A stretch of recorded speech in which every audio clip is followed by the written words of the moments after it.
We just barely started broadcasting just in time for day two. Here's Kyler Jenkins up.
Tough call there at the end of the first period.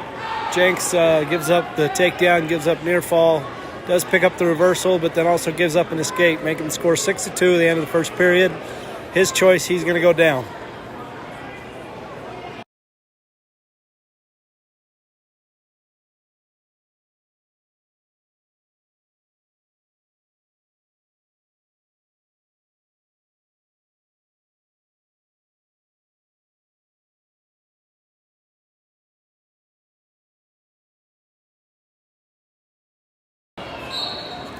Looks like Colton Anderson is up over there on mat 7. He's currently got a takedown, giving up an escape. So it's 2-1 in that one, and we'll try to keep you posted in the other matches as well.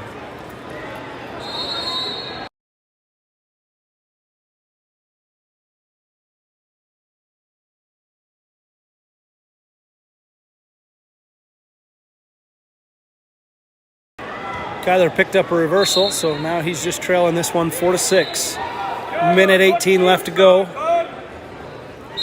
in the second period.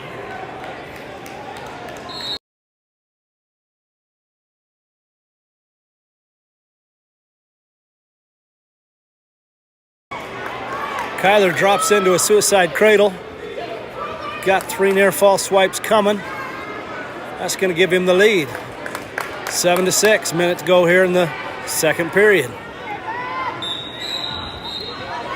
Colton did give up a takedown at the end of that first period, so he's going into the second period trailing 3-2 in his match. His opponent chose down, so he's starting in the top position. He's got a tilt worked up, but doesn't quite get him over, so he's still in the top position. That one's 3-2. Try to keep you posted there as well.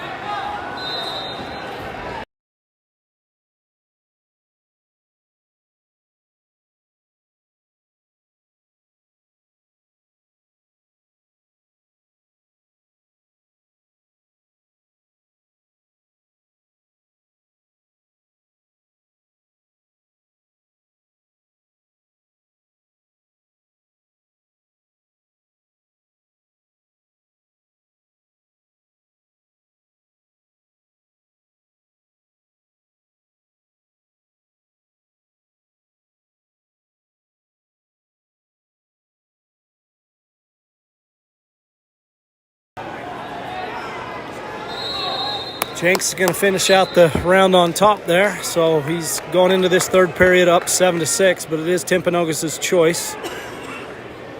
And interestingly enough, he's going to go down after getting rode for most of that round.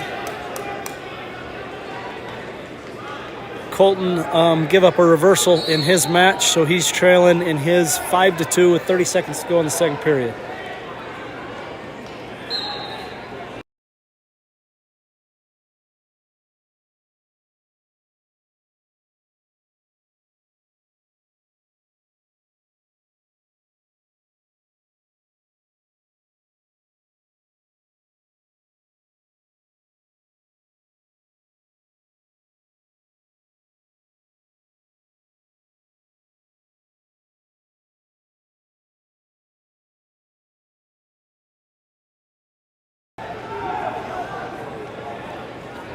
Colton got a reversal and near fall, so he's going to take a lead going into the third period, 7-5. Jenks is still riding tough. Got a minute and a half left to go in his, and Abbott is just getting underway, just shaking hands here on the next mat. We'll go to that one next.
Jenks, it looks like attempting a tilt. Got caught there. Give up a reversal and near fall with 10 seconds left to go. Looks like he's going to lose this one. Heartbreaker, 7-11. He did just pick up a reversal. So 9-11 is your final score. Good fought, hard battle. We're going to go over to Jet, who has a takedown and is currently leading 2-0. And just to update on Colton, he's ahead in his with 30 seconds to go. He's in the top position, winning 9-5.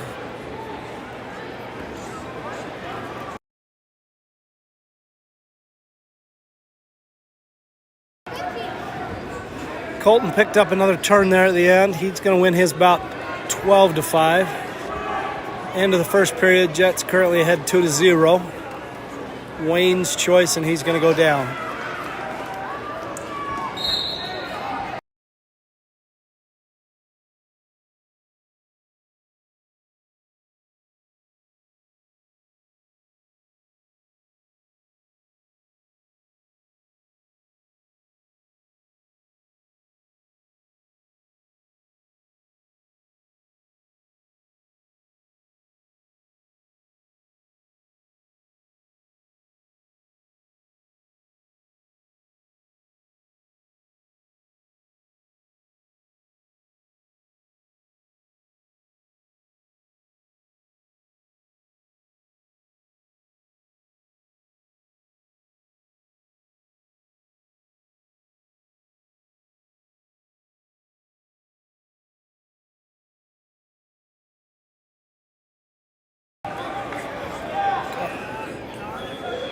Jet runs an armbar and a wrist, picks up the fall, second period.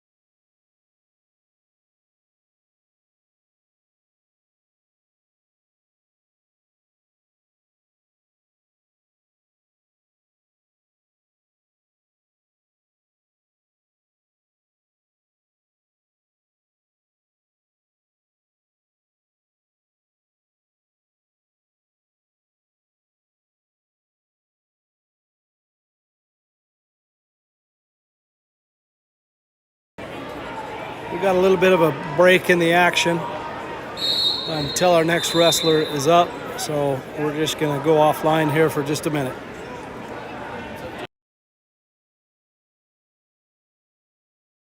Matt next. We'll just stay right here.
All right, up now is Ian Bryan.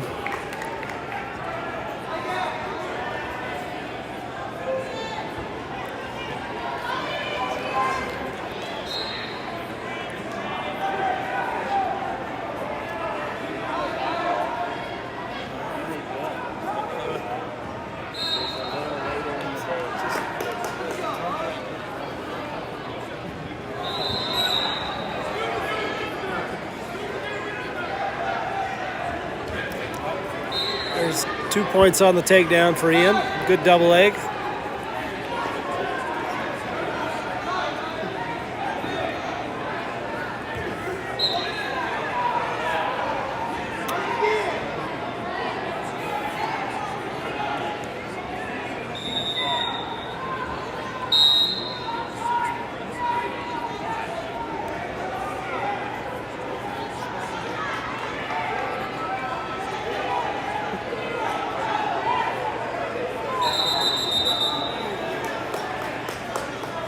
One on the escape, making it 2-1.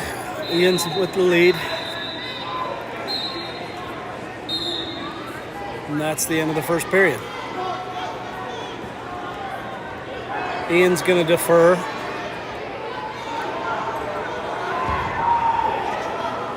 His opponent's going to choose neutral.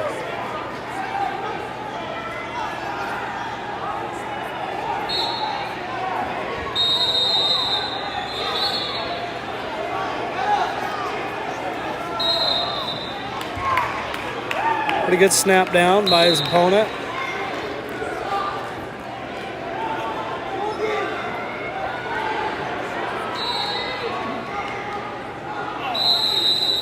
Front quarter Nelson on a turn. Ian's able to roll through and get a reversal. Got 3 near fall coming and looking for a fall.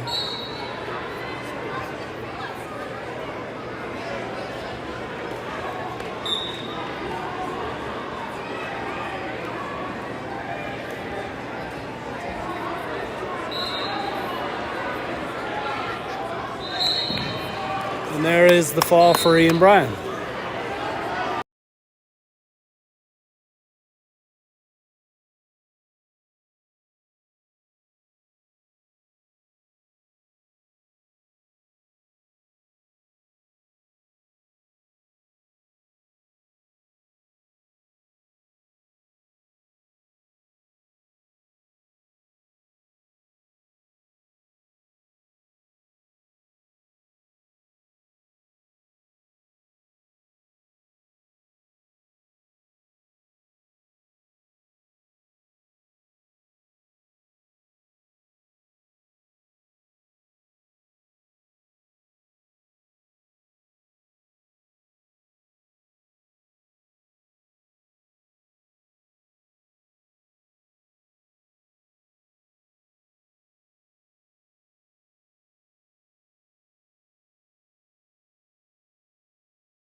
Carter Anderson is our next scheduled Delta wrestler.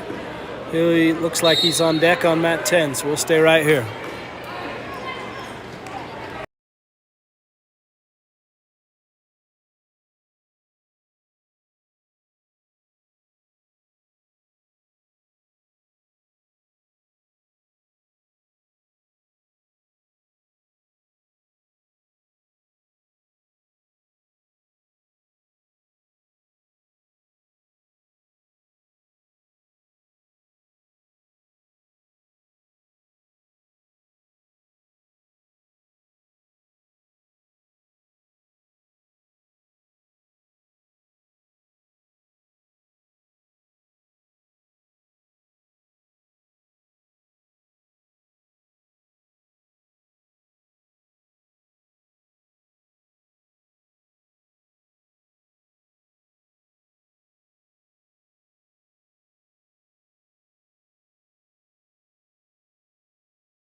All right, here goes Carter Anderson.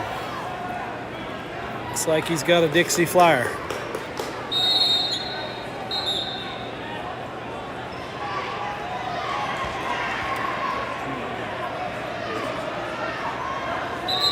Gabriel Arcadio is also just starting. He picked up a takedown.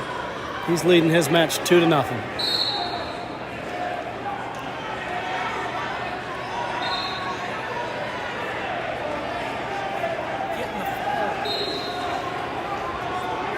Good shot by Dixie. Pretty good sprawl here. Got a whizzer, does Carter. Got to get his head up. Bailed on the whizzer as Dixie's going to have a takedown.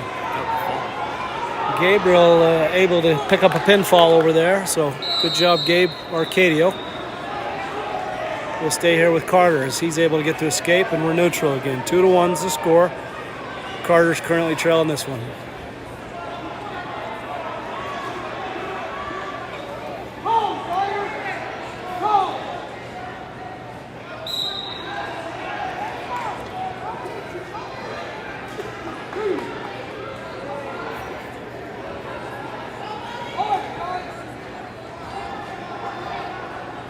Carter's doing a pretty good job at blocking. Head down defense. That's how the first period's going to end. 2-1's your score. It's going to be Dixie's choice, and he's going to go down.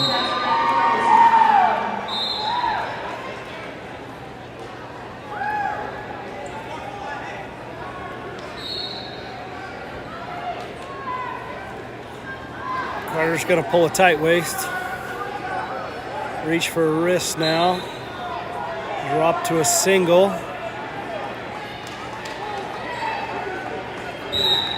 Able to trip him back down to the mat, but he's got to work up. Shelfing that leg. Height wins right here. As they're going to go out of bounds, he's going to get a restart.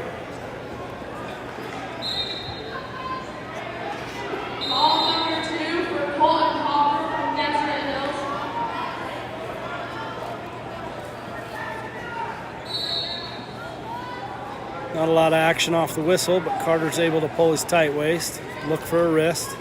Does got him break down to the mat now, working on a bar arm. Dixie does stand up. Carter drops to that ankle.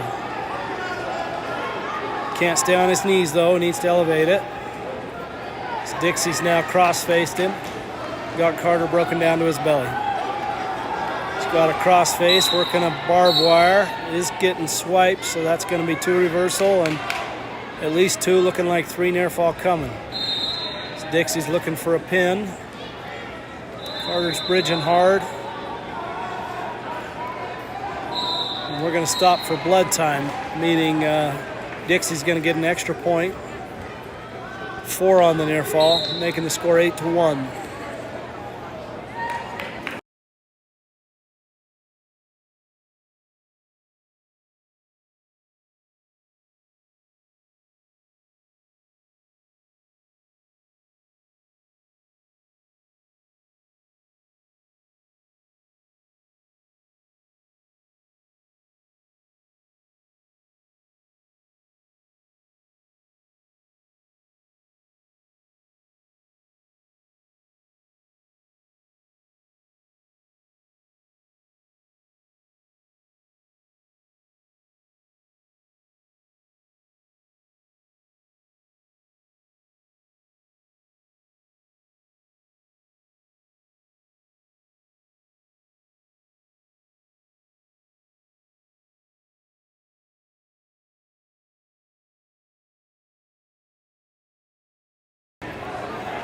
On the restart, Carter's able to get away and get 1, making the score 8-2, 40 seconds left. Going to stop it for blood again. They have not corrected the score. Score showing 8-1, but it should be 8-2.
There we recognized the score, got it corrected. Score's 8-2.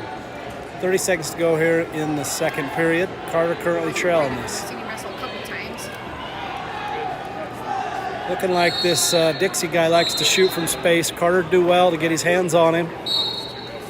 Keep that head down. He's doing a good job defending with his head. Great firemen's by Carter Anderson, able to pick up a 2 and a takedown. Needs to ride him out here with 8 seconds to go. Trailing this one 8-4. Looks like that's going to be your score going into the third period. I believe it's Carter's choice. I'm guessing he's going to go down.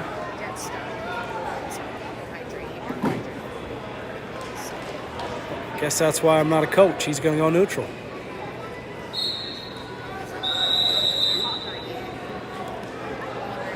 There's that shot from space again, able to get deep in on a single, and there's 2 for the Dixie Flyer. Making your score 10-4. Can't afford to waste a lot of time here. He does have 2 escapes. Looks like Dixie's trying to lock in the legs, but Carter's underneath one of them. You see this position often. Dixie Flyer's got his hips up on top, power halfing. Good to go out of bounds and get a restart, possibly with blood time there.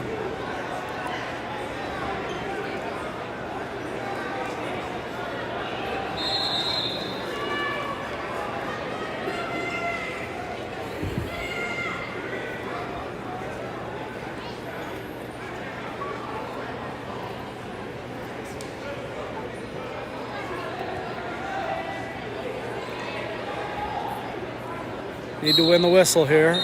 Just don't have a lot of time, trailing by 6. The Flyer's able to pick our ankle up. Got to get hand control, get him off the ankle before we can move. Now the Flyer's got a 2-on-1.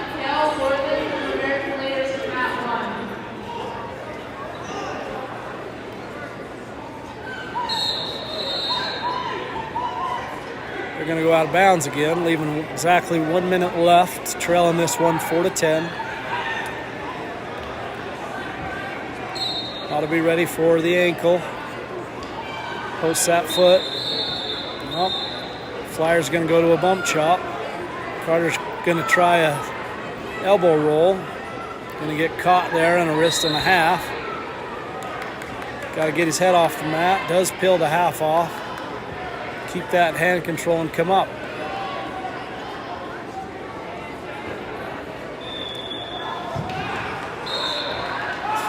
Dixie's able to break us all the way down to our belly. So we work to a base now almost to our feet. And there's our 1 neutral. He's only got 20 seconds to go though, trailing this one by 5. He's gonna need a feet to back. Not a great time to fire off a bad shot, as Dixie's probably just looking to stall on a front. They do go out of bounds. That's going to leave 15 seconds left to go. Again, we're trailing by 5. Probably need to look upper body throw here, or that fireman's right to his back. That's probably not what we're after. Dixie's able to get a takedown and the fall with just 4 seconds left in that one. So Carter's going to lose to the Dixie Flyer.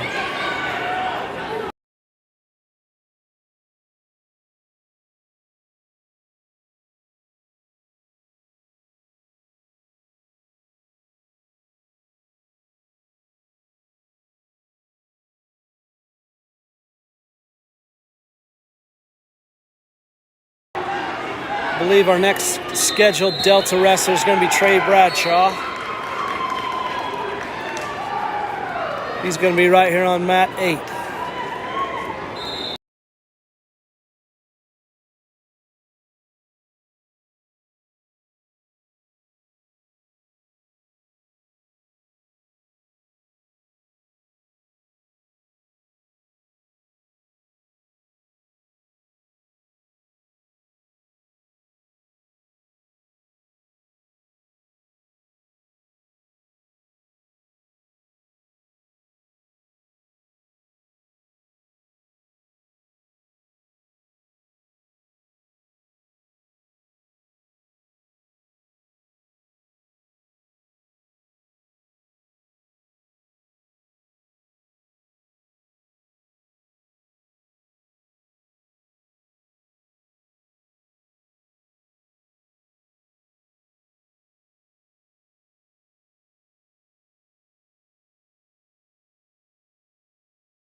All right, up now, Trey Bradshaw.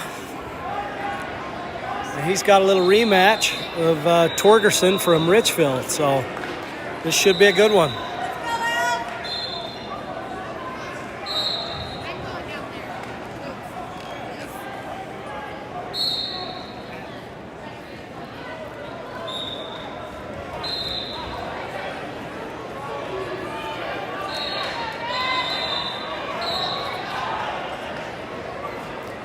Torgerson did get the better of Trey over in Delta. It was a good battle, though.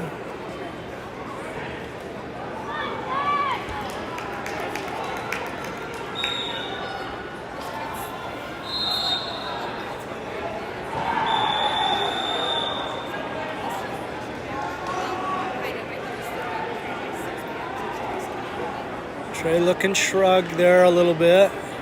Not really committing to it, though. Again looking shrug. Torgerson in on a single leg. Trey, pretty good defense. Now he feeds him his legs, looking to sit the corner and do Trey things like he just did. The ref is going to award 2 takedown, 2 near fall, 1 escape. That's pretty tough. I'm not sure there was even control, but pretty quick 2 swipes, and we're trailing this one 4-1.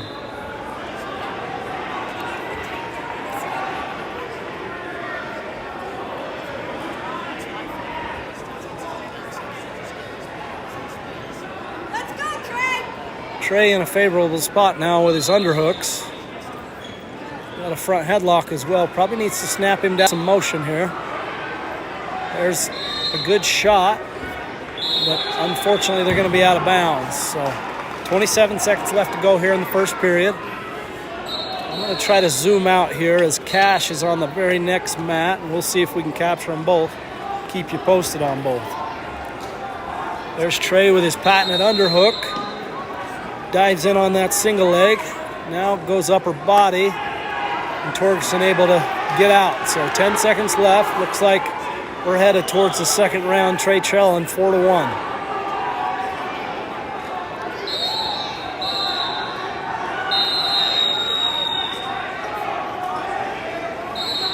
All right, Cash just getting started now. Torgerson's going to defer to Trey. Trey's going to go neutral. Juab over there picking up a snatch single on Cash. Cash is able to get his foot back down to the mat and restart. There's a shot by Cash. Juab's in a front headlock trying to circle. Cash now in on a fireman's. Trying to control that elbow, keep that knee back. Trey over there trying to shrug again. Juab able to turn the corner, but Cash able to counter. And they're going to go back to the middle. Trey on his underhooks. Trey needs to force those underhooks. He's tough there. Keeps allowing the collar tie of Torgerson, which is Torgerson's tie. It's a snap to that underhook. There he's digging an underhook, being a little more forceful is Trey. Still no points awarded over there in Cash's match.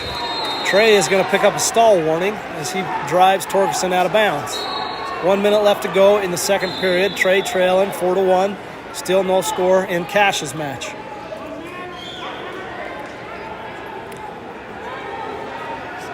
Okay. Torgerson again looking for that. Oh, darn it. Trey does finally get a shrug. That kind of creates a scramble situation in which 2 could have been awarded, but is not. And then Torgerson ends up out-scrambling Trey as Trey was caught on his hips a little bit. Going to make that score 6-1. 30 seconds to go there. And Trey finding him in a place he doesn't like to be on the bottom of Torgerson, who is pretty tough in the legs.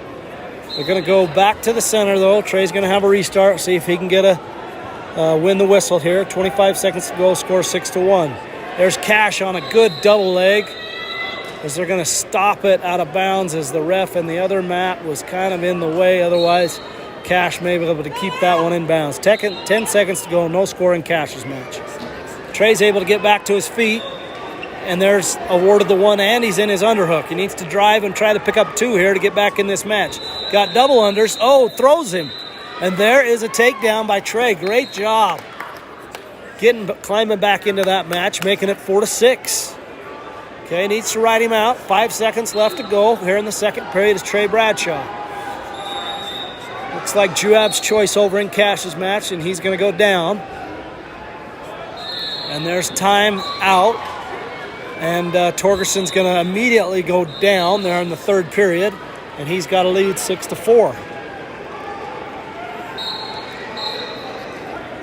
Cash looking to maybe shank, let the Juab opponent stand up and work shank. And Juab goes immediately to fight that claw like he should to defend it. And they're going to go back down to the mat. Trey's trying to work his legs in.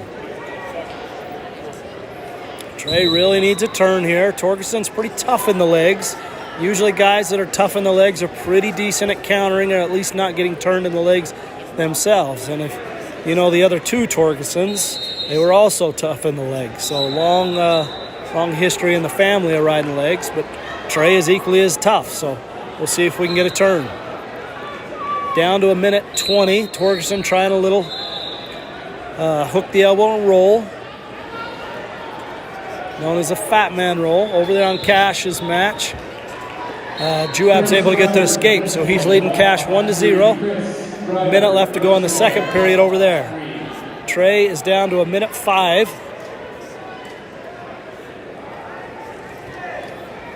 Tough to get his legs in. He is bump chopping, looking for a bar. There he's got a leg. Well, he's got both legs in, cowboyed up.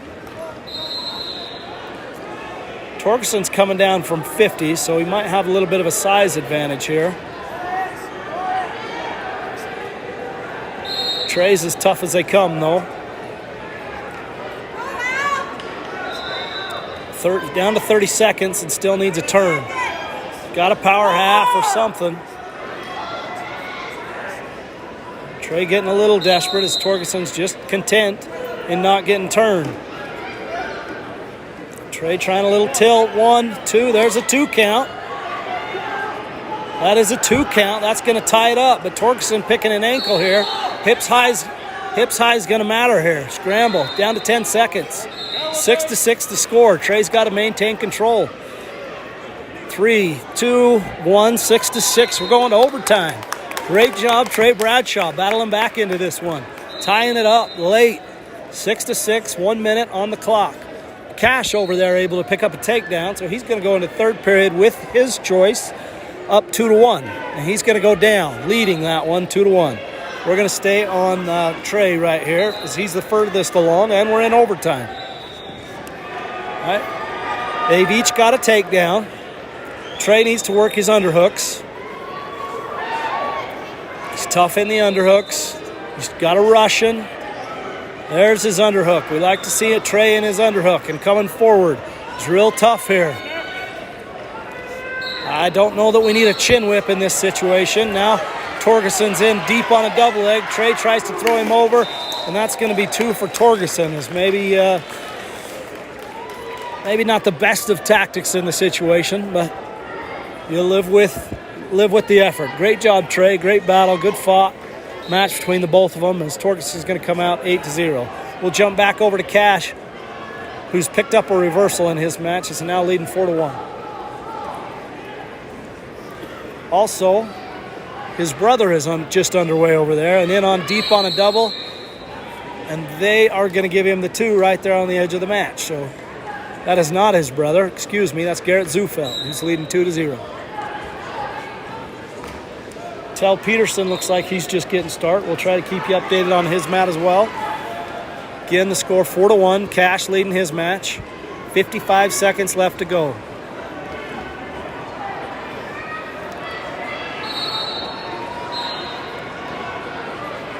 Hopefully you can see both mats over there. Garrett's going to end that first period leading 2-0. Cash still in control. Looking for a turn. Leading 4-1 with 30 seconds left to go. Looks like also getting underway. He's got a Dixie Flyer for an opponent. And again, I mentioned Tell Peterson is just waiting for a coach, it looks like.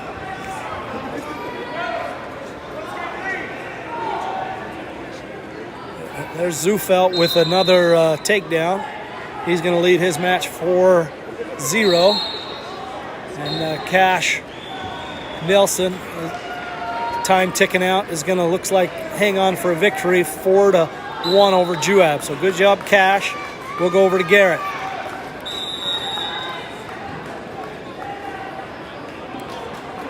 Garrett is currently leading 4-0. He's got a leg in, trying to hit a power half. He's got his hips off. Got to keep your hips up on top if you're going to ride those legs. In a little bit of trouble. Looks like his opponent is a Wayne wrestler. Cesar Vega's giving up a takedown to the Dixie Flyer. He's trailing 2-0 and finding himself in a far side cradle. And they are looking for the fall. He's got 3 swipes, does the Dixie Flyer. And there is the fall. Cesar Vega's going to lose to Dixie by way of fall. Also, Carson Nelson is also up right here next to Garrett. So we'll try to get you both of their matches. As Zufelt's got a pinfall looking. And there is the slap of the mat. So we'll go over to Carson. Carson currently 0-0. Tell Peterson's picked up a takedown in his match. He's currently leading 2-0. He's locked up a Cherokee and looking for a turn now. Kanab opponent, I believe. Yep, there's the Cherokee. He's got a turn and looking for a pinfall, does Tell Peterson. And there is the fall. So good job, Tell, picking up a fall. We'll stay right here, though, with Carson Nelson. Still no score, minute and a half to go. The first period. Charlie Hoffner, Tilos, you're up on mat 3. Charlie Hoffner, Tilos, up on mat 3.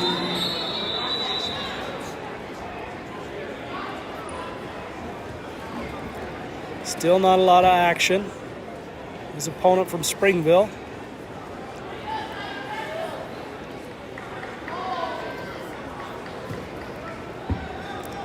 Wrestler looking for a little arm drag.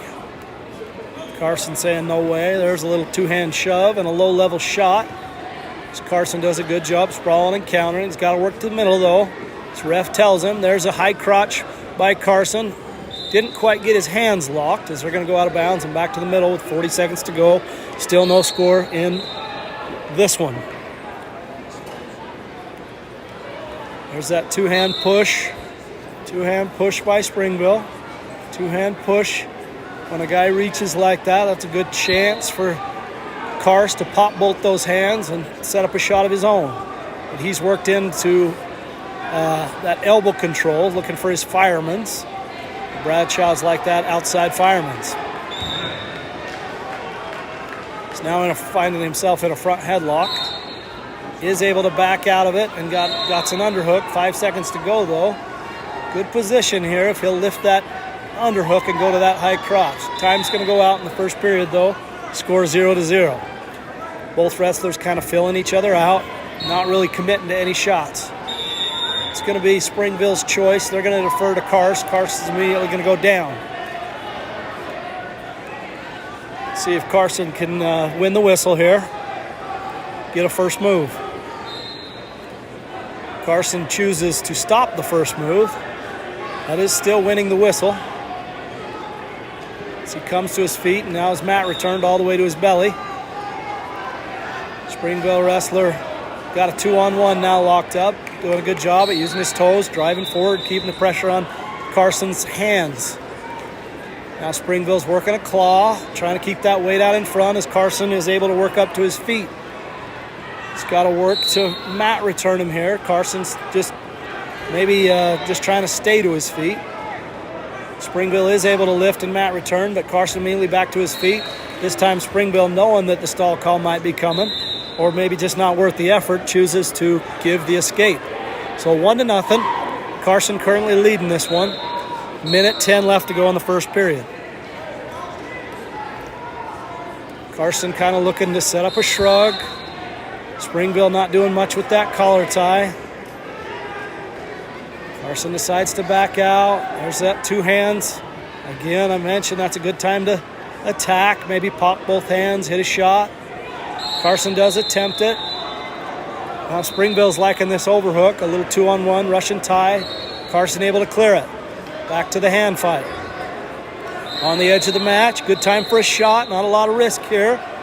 He's had him backing up most of the match. Good time to fire off a shot. Carson chooses not to. There's a half attempt at a high crotch. Needs to lift that elbow a little higher. Doesn't do it. Gonna work back to the edge. Springville with a couple of quick taps to the head. Carson still just content, looking for the hand. Oh, Springville dives in on a single. There's picked up 2 ankles. Inbounds, the ref says, with 5 seconds to go, is going to get awarded the takedown. But Carson immediately picks up an escape to make this one 2-2. Is going to be Springville's choice here now. Going into the third period. 2-2 your score. And we're going to have a blood time stoppage. A lot of action finally ended that first period as Carson just kind of lost his balance. Springville able to capitalize.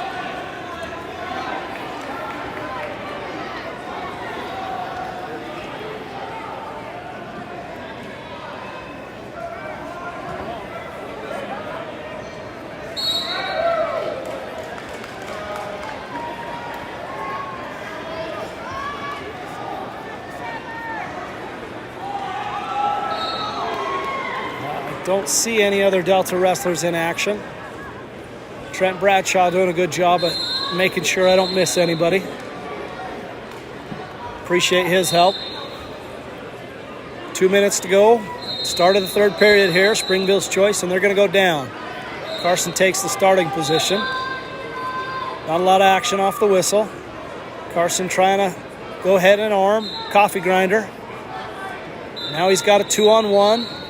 Likes this 2-on-1 tilt here, Easton tilt, or just a hip and sit. Does have a little Iowa ankle locked up as well. It's a good riding position for Carson. He's got that 2-on-1 still. Springville pretty content to fight hands, try to get hand control again. Carson gonna hook up the Iowa again, dig that ankle out. Springville able to clear the ankle, clear the Iowa, but Carson still got that 2-on-1. Needs to maybe commit here, attempt to tilt. Not a lot of action still, riding hip to hip. There is the turn. Looking for the count is his brother, and they are going to give him the count, but Carson's in danger himself. Did get a 2 count. Now the full 3 count, ref says. So Carson's going to take the advantage, 5-2 here. 50 seconds to go, still got that 2-on-1. Great job, Carson, on the tilt. He's got his Iowa hooked up again. There's a Granby roll attempt by Springville, create a scramble situation. Carson able to come out on top, though.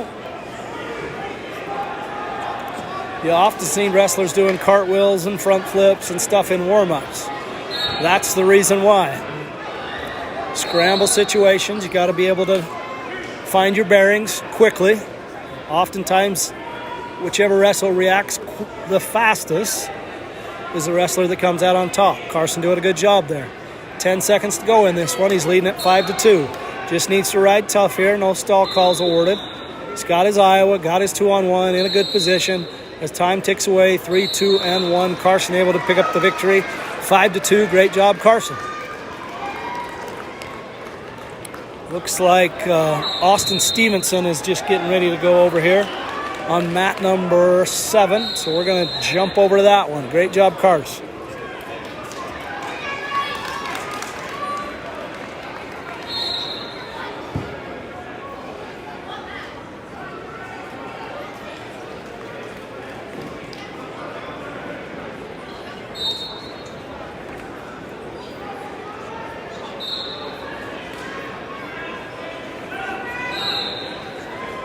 Austin is ready to go, but can't seem to find an opponent or a coach.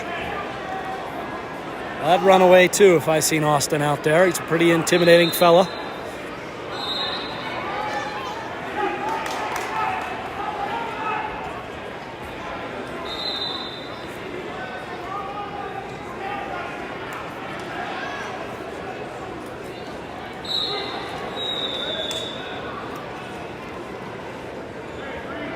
Appreciate Coach Willoughby trying to butter up the ref before the match. Great tactic.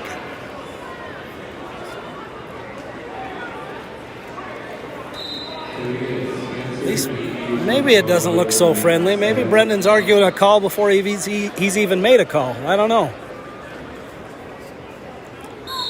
Austin, however, continued to stay focused. Looks like his opponent is from... it's a little far away for me to read the monitor. Looks like Provo, but I could be wrong. Can't say that I've seen Provo here. Maybe Paiute or Panguitch.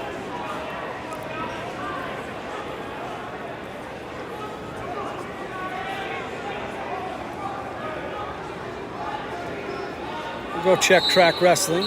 Make sure I'm not missing any other Delta wrestlers.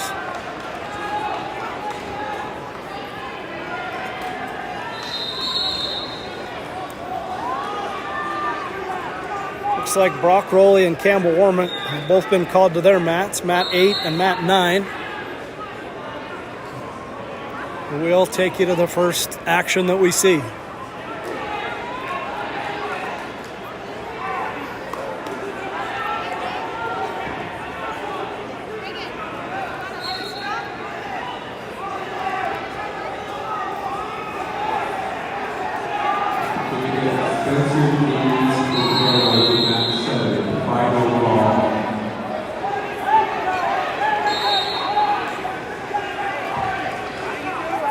See a smile from the referee down there with Coach Willie. So hopefully we're making friends, not enemies.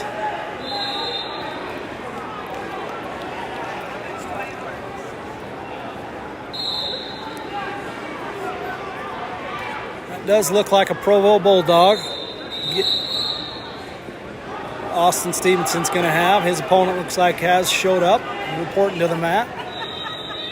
We'll stay right here and Les Campbell or Brock get going.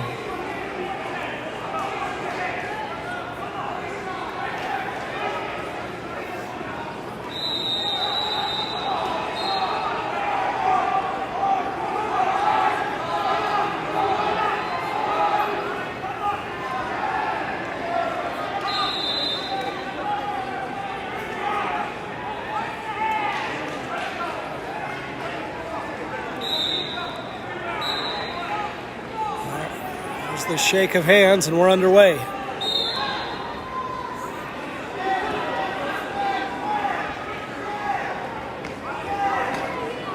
Austin's currently got an inside collar tie.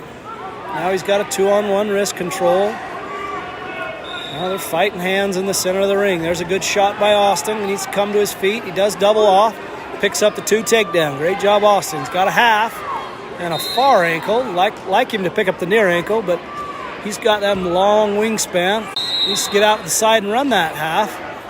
As now this Provo Bulldog's looking to sit the corner. Austin able to get his hips up though.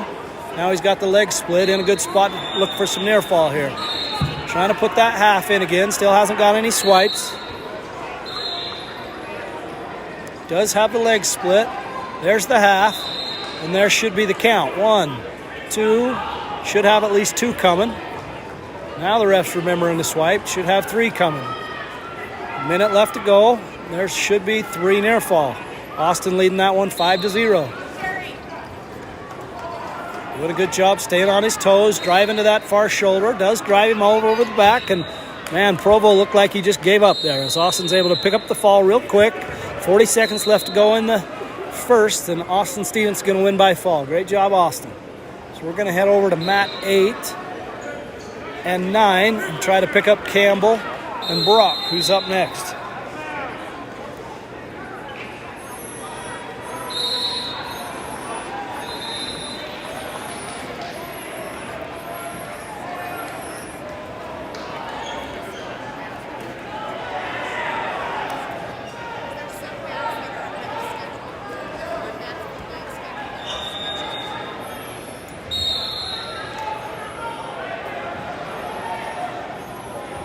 Neither Delta wrestler is up yet. We're going to try to capture them both. Zoom out here and get both mat 8 and mat 9.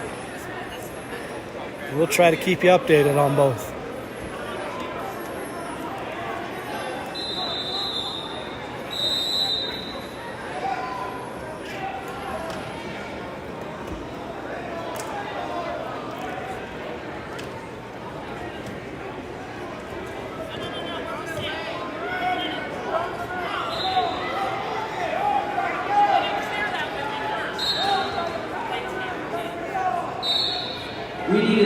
Richfield at mat 7.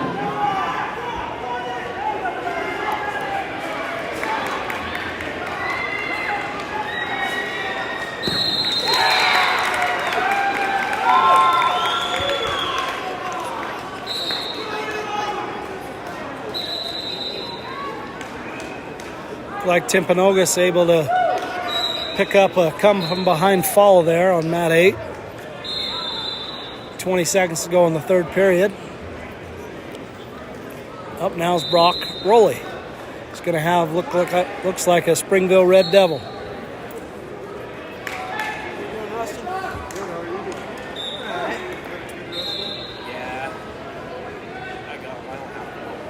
We'll zoom into his match first. And we'll go to wide angle once Campbell gets ready to go. Okay, so that's late. Now Kip's over there trying to talk to a ref. Trying to make more friends, I'm guessing. It's always a good strategy.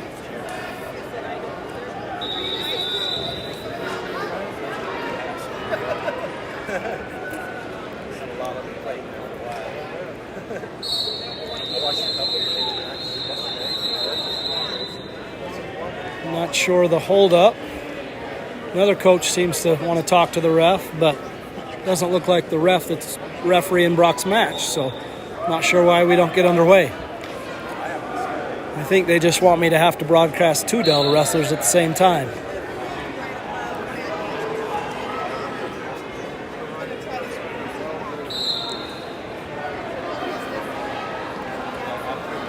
All right, here we go. They shake hands. Springville able to just dive in on a single leg. Brock was looking for his underhook. Not always great to reach for that underhook first. You kind of want to go wrist up to the head or underhook.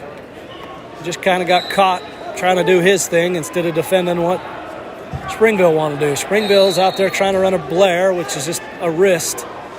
Run that wrist like a bar arm. Put a lot of pressure on that shoulder joint. A newer move, but effective if we don't know how to defend it. Now Springville's got a bar, trying to run a bar and a half, and does. He's got near fall coming at least.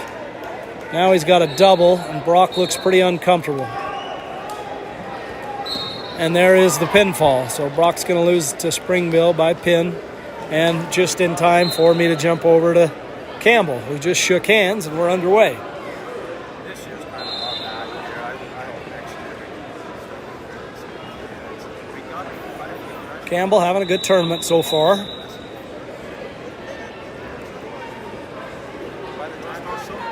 got a leg in. Oh, now he's got Campbell's knee back pulled behind. That's a banana split, and that is uncomfortable. And they're going to call the pinfall pretty quickly. Probably Campbell just says that's okay, but that's a good place you can pull a groin in that banana split. So Campbell's going to lose that one by pinfall. And we're going to have a little break in the action, I believe, until Caleb Stevenson's up. Oh, nope, I lied. Here's Olen Anderson, so we'll jump over to Olen.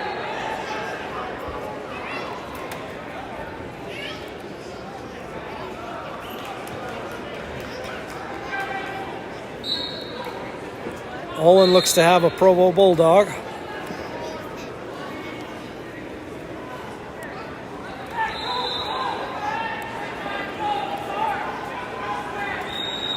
I'm going to bet Olen's going to look for a shrug, and he does. Missed the first one. Hits the second one and pulls him down to the mat for his 2 points. Great job, Olen. Olen's got one of the best shrugs on the team. Sometimes I wish he'd be a little patient and set it up to hit that first one. But still just a great job getting that 2 points. Olen's got also really great length. He's going to cut his opponent. And the Bulldog's going to dive in on a double leg. Olen's doing a good job at pushing the hips away and Sprawn getting his hips back. And does break him all the way down to his belly where he's able to run behind and get his 2. That's going to make the score 4. He's going to cut his Bulldog. Now 4-2. But the Bulldog jumps right back in on a double, where it's Olen's able to counter. Got a front quarter Nelson. He's trying to walk around the head and turn him, and does. He's got another 2 on takedown. That's 6. Now he's got 2 swipes, so that's at least 8. And there's the 5 swipe, so 3 near fall. I believe that should make it 11-2 if I'm not mistaken.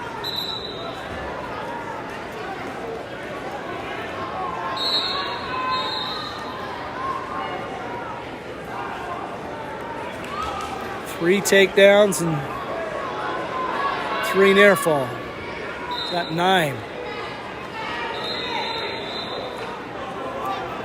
He's got that cross face and then likes to pick that far toe with his long arms and walk up around the head into his cradle. Does got his cradle over. Had near fall coming, but that's not going to matter because he does pick up the fall. Great job, Olen. Dominating victory. Gets the fall. Olen's also had a great tournament. I don't believe I've seen him lose. So good job, Olen. And now we'll have a little break in the action.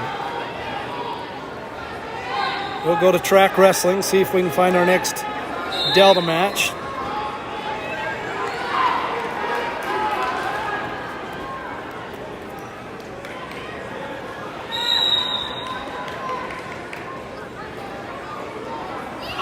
I don't see anybody on the list of up and coming, so we're going to take a little pause here and cut off of camera. Try to save our battery, but we'll be back as soon as we have another Delta wrestler up.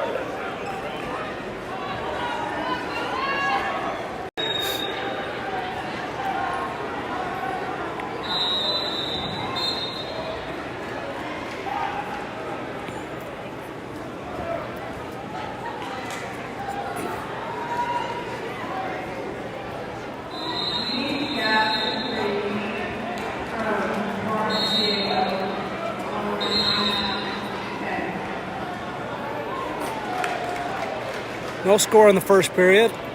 Oakley did win the coin toss, and he's going to defer. His North Sanpete opponent's going to go on bottom.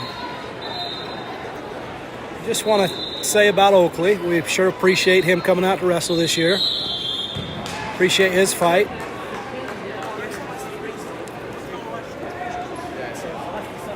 And he's getting better every match he wrestles, and that's all we can ask of him. So, great job, Oakley.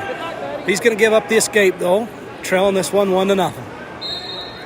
In the second period.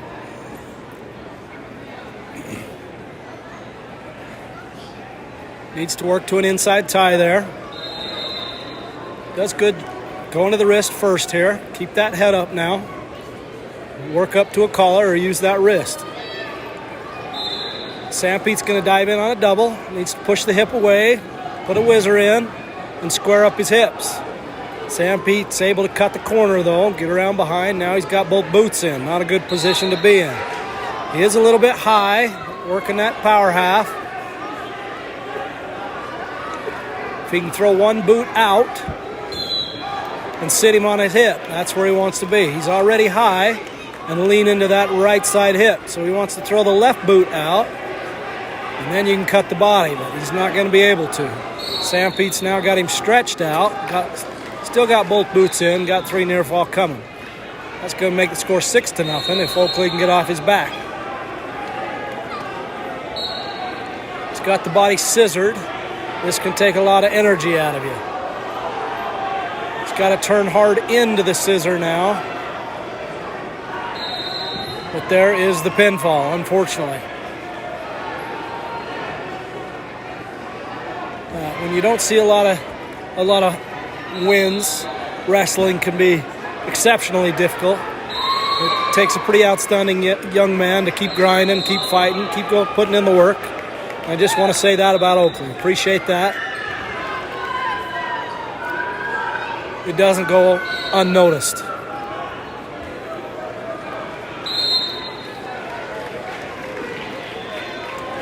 It's easy to wrestle when you're winning.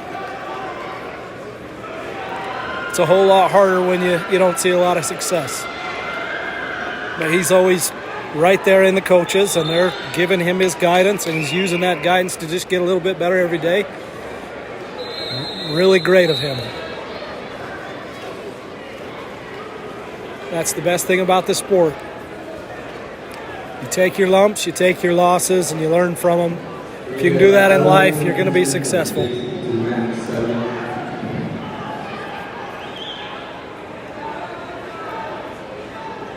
as an FYI, match 8 after this match will turn into a championship round. We'll be starting at 1-6. Again, match 8 will start off at the second. Will turn into a championship match. From the sounds of things, they're going to move right into the championship rounds. And they will be on mat 8. So those are the mats that I will try to focus on for any Delta wrestlers that we have in the championship bouts. Seems interesting. They're already going to move right into the finals, but that's what they've announced, so we'll trust their word for now. We will try to keep you posted on any other action that's going on with our Delta wrestlers. Looks like Caleb is getting ready to go here on mat number 3.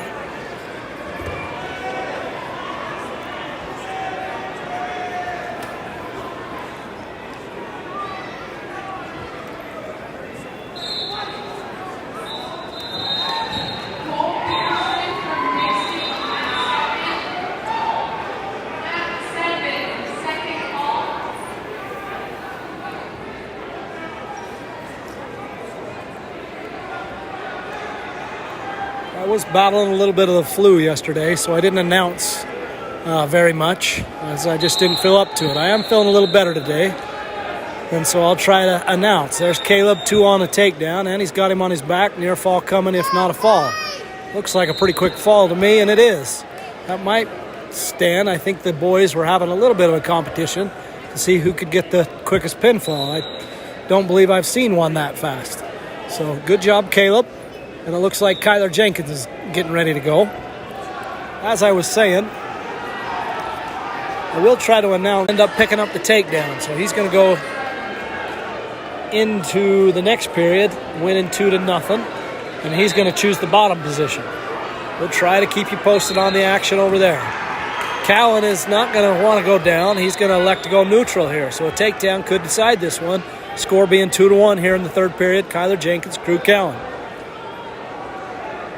Colton is up to his feet, hits a switch, and is able to get a reversal. So he's leading in his match 4-0. Kyler leading with that left leg, also reaching with his left arm. There's a shot fired off by Kyler. Not real threatening, though. Both wrestlers toe-to-toe. The Crew trying to create an angle there. Circling. Popping the head and reaching. Popping the head and reaching. Now to a collar tie. There's a good high C attempt by Kyler. And now he's got a double. Trying to turn the corner. Still no 2 awarded. There's the 2. Great shot and finish by Kyler. That's going to make the score 4-1 with a minute go here in the third period. Cowan back to his feet. Drives him out of bounds. No warning by the ref. Colton Anderson's able to pick up 2 near fall there.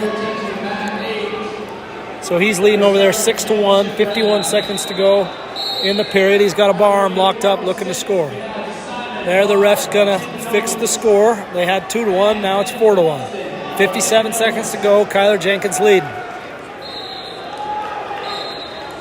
Crew in a quad pod, does come up to his feet, tries to cut and does. So there does pick up the 1, making this a 2-point match. Crew needing a takedown. Kyler needing to hold on here. Collar tie. 30 seconds to go. Cruz needs to get a little desperate here. So create some more motion. Kyler needs to wrestle to win here. Protect that. Fires off maybe a poor shot. Crew in on a shot. Kyler defends it well. 20 seconds. There's a good shot by Crew. He's trying to score here. Kyler, great job of keeping the hips high on the whizzer. Dumps him. Still nothing awarded. There's the 2 awarded. Kyler needs 1 here. 2, 1. Cowan able to pick up the takedown with just 5 seconds left to go. 4-4. We're in overtime here. Let's go, Kyler Jenkins. Okay, now he needs to be a little more aggressive.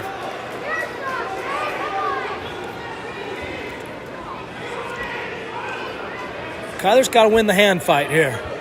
Not bailing on a bad shot. Yep. Good job clearing the tie. Needs a setup, though. He's allowing Crew to reach in on that inside tie, and then he fires the shot. There's the good shot. Now he cleared the inside tie of Crew and then fires in the shot. That's excellent. Able to pick him up, finish. There's the 2 around the waist, covers the hip. Great match, Kyler Jenkins, as we're able to get the takedown in overtimes. Win that one 6-4. Great job, Crew. We're going to jump over to Colt, who's dominating his match over there, 8-1.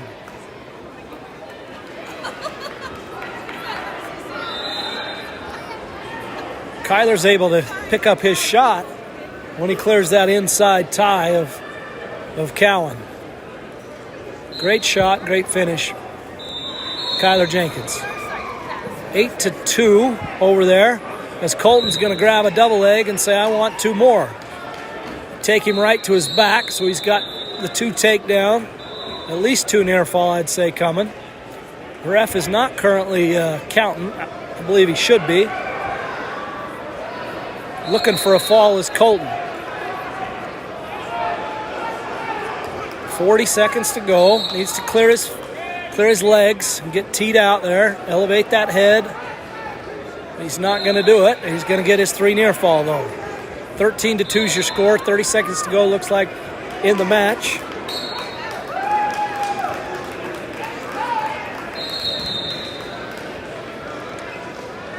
Stalling called on Juap.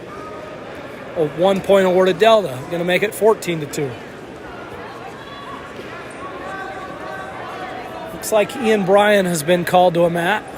With this one ticking down and Colton have it underhand. Almost to turn him again. 2 seconds. 1 second. Time's out. Good job, Colton. We're going to jump over to Bryan, who's just getting started. No score yet. Coulter Bloomfield is also getting underway. Let's zoom out, see if we can try to keep you updated on both. Looks like Bryan's got a Red Devil from Springville who fires on a port shot. Bryan able to block and counter, spin behind, pick up his 2 points.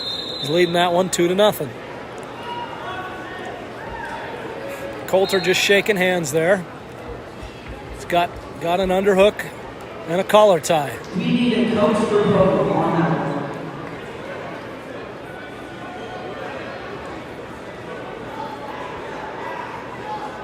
one. Bryan jumping out, trying to run a half.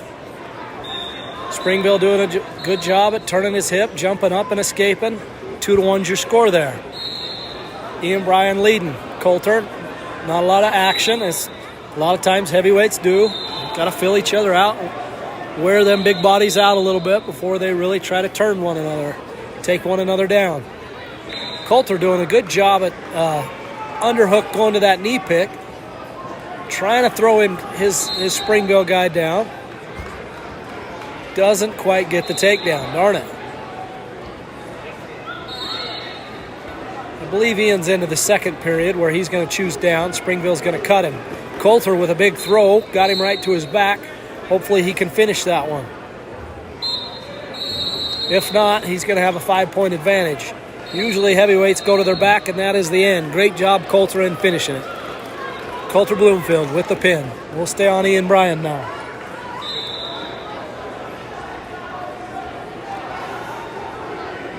Ian's just trying to block and counter as the Springville wrestler's hanging out on his knees. Now he drives in on a double and tries to pick Ian up. Drive him out of bounds, but we're going to call out of bounds there, and ref stops it. We're going to go back to the neutral. Center of the ring. Springville's jumped in on a bunch of bad shots. Ian has a tendency to lean forward a little bit too much and get snapped down. Needs to do a better job of keeping his head up and balance back so he doesn't get snapped down to the mat. Control that collar tie. He's got a 2-on-1, does Ian. Shoots in on a single. Springville on a double leg. Ref's going to call them out of bounds, however. Going to go back to the middle again.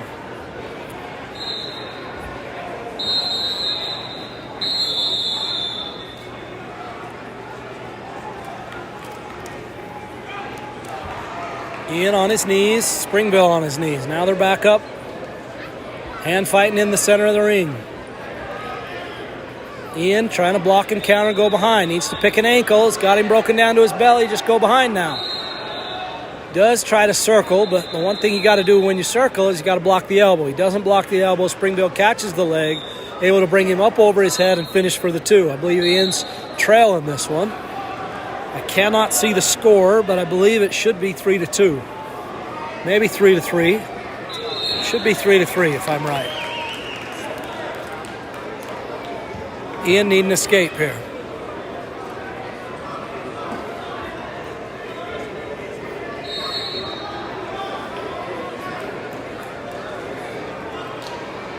Short time here. Again, Springville sitting on an Iowa, doing a good job at riding. Breaks us down to our belly, and that's how the second period's going to end.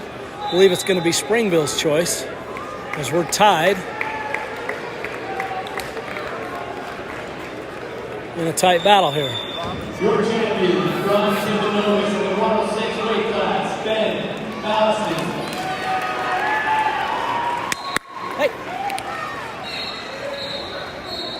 Springville's going to go down. I'm going to jump over to my son's match, as Jed is in the championship, and we're going to follow this one. Up next in the 113 weight class, Jed Abbott from Delta, and from Springville, Alex Mortimer.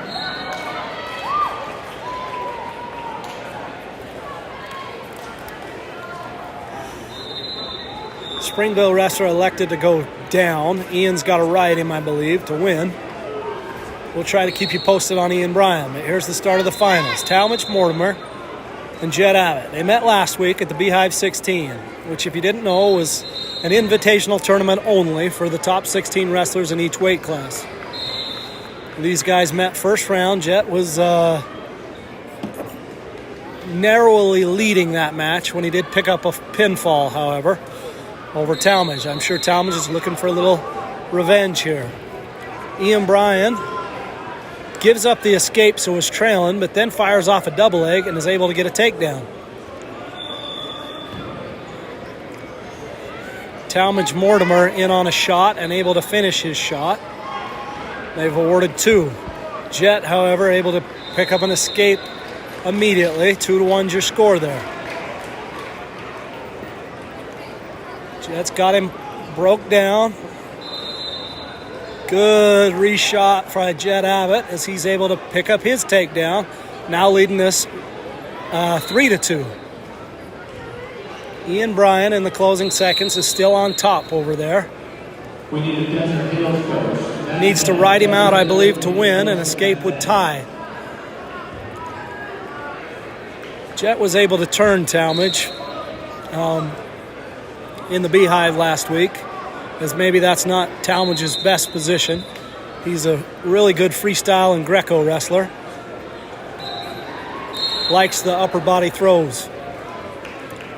Jet's got a corkscrew here working, which is the move that he pinned him in last week. 20 seconds left to go in the first period. Jet's got that corkscrew picking up near fall swipes.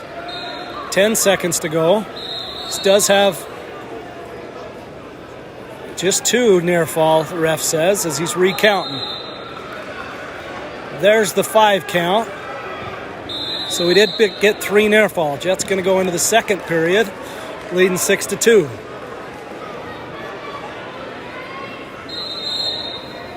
I missed the signal, but it looked like Ian Bryan was called for locking hands over there. If that's the case, I believe it's tied, and Springville just escaped with closing seconds left. I don't see the coach. Ian's excited trying to get a takedown, so I do believe he is trailing by 1. In on a single, short time. They're going to go out of bounds, and unfortunately, I think that's going to do it. Ian Bryan's going to lose that one. Over here on Jet's match, however, into the second period, it was Jet's choice. He's going to go down. He takes bottom. With 20 seconds in here, Talmadge has got a leg in.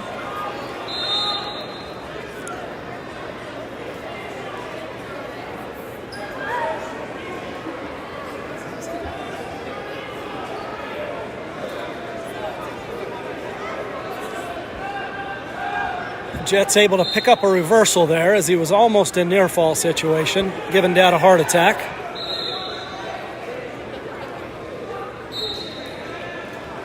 These wrestlers actually go to a club together in the off season. And if you don't know the Mortimer family, they have a long line of wrestlers.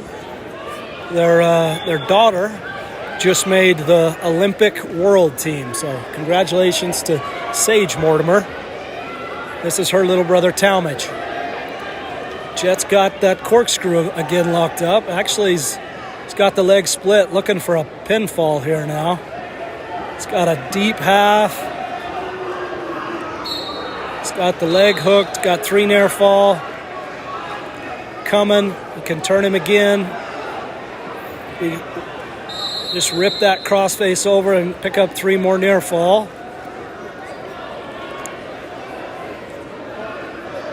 The coach is telling Jet to pull that toe next to him. That's, I believe, the opposite of what you want to do. You want to push that toe away. Does have 3 more near fall coming, though, however. That'll make the score 14-2 into the third period with Talmadge's choice. Talmadge is still a very dangerous wrestler, especially, again, in the neutral position where I'm guessing he's going to pick here. Jet's got to be real careful for the headlocks.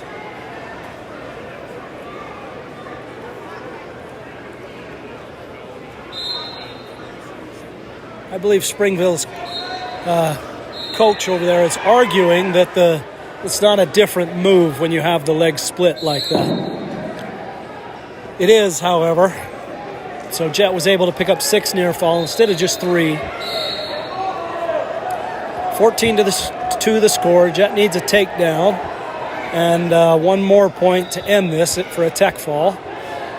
Talmadge, however, as I'd mentioned, is very dangerous in the upper body stuff. Good to get in on a shot. There's a good outside single by Jet. Looking to finish. Needs to drive on the knee and elevate it and look for the far ankle. Going to come all the way up, double off. Now Talmadge looking to ankle pass. Jet pretty good in the scramble here. If he can get this half here and near fall coming, that would be a tech. There's 1 swipe. There's 2 swipe. Nope. Ref's going to say nope. I didn't quite get through my second swipe. Jet's going to pull it back, however. There's the 2 swipes he needs. That's going to end the match one way or the other. Hopefully Jet can hold on and get the pinfall here, however. Me and my brothers used to have a little competition. We would go to tournaments and to decide who would win the most. Sometimes we got through our tournaments and pinned all of our matches. So we come up with a thing called a superior, which is where you have to get a tech fall and a pinfall. I don't know if that's a real thing, but it was amongst the Abbotts. Jet was able to, with that near fall and pin, get what we would call a superior. So congratulations, Jet Abbott, on the win. I don't see any other Delta wrestlers or Delta action going on. We're in the 120-pound championship, so maybe we'll just stay on this championship weight. We've got a North Sanpete wrestler and a Gunnison Valley wrestler.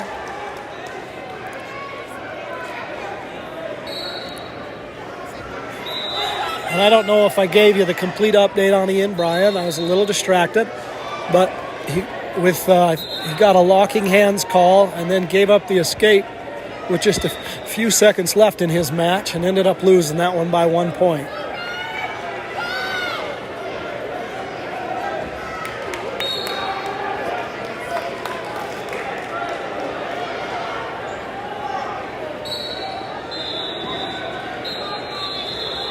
I got Luke a pop. You want one?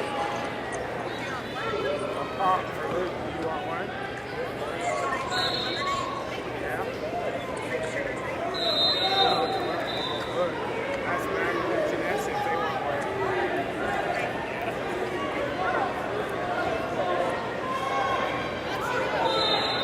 I believe Carter Anderson should be our next wrestler. But I do see Cesar Vega warming up over there. I'll go ahead and check track. Oop. See if we can keep you updated.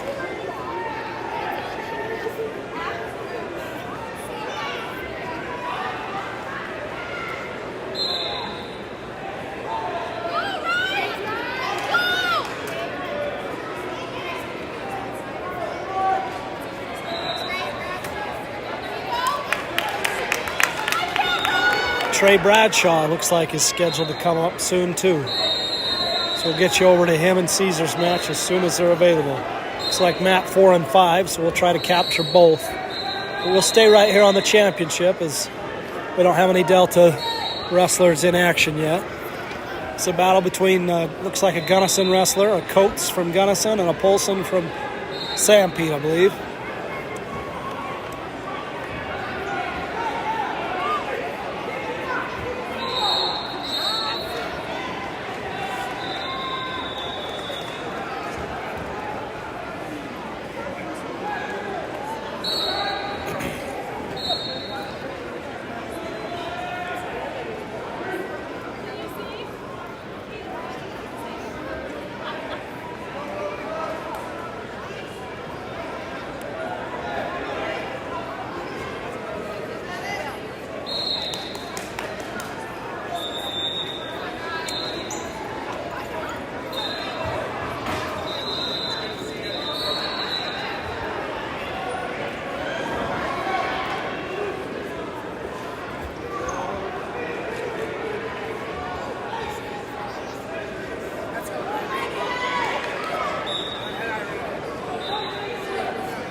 Can't scissor the head.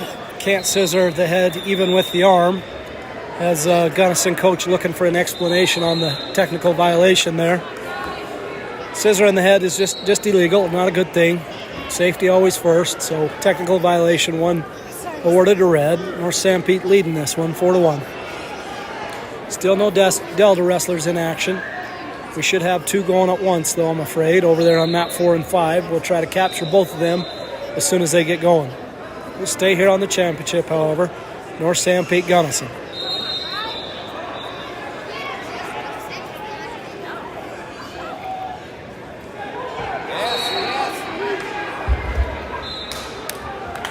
Tough call there.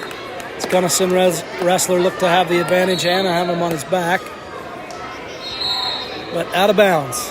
Got to keep 2 points of contact inbounds and on the mat.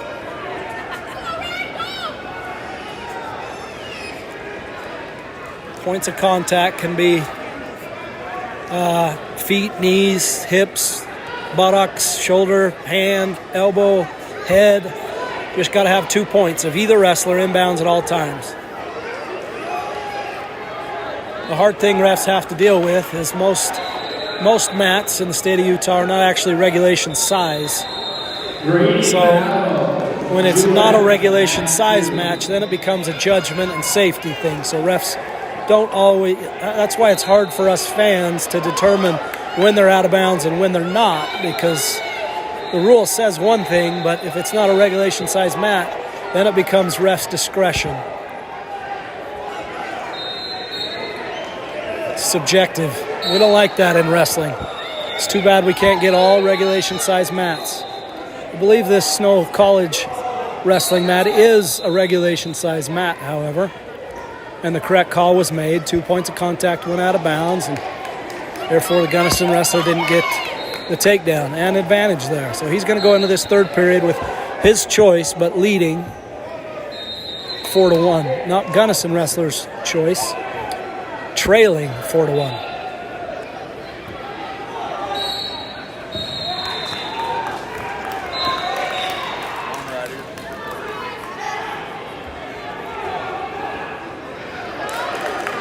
This is Gunnison able to get the escape. 4-2. 2-point match. Close one. Just as you'd want to see in a championship match. It looks like Garrett Zufelt is up. So we're going to switch from this one. Hopefully nobody's too invested in this one. There's a good shot by Sam Pete. Ryder coach from Gunnison, though, doing a good job countering.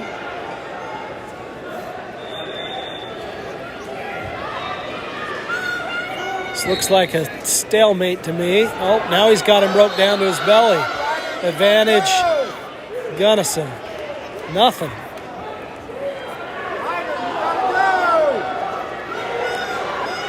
One minute left. Gunnison trailing by 2. Gunnison's going to step up and try to headlock.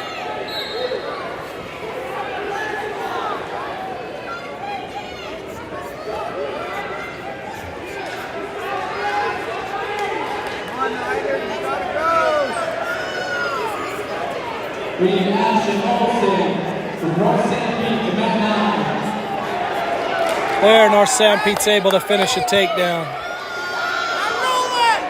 We're going to jump over to Garrett.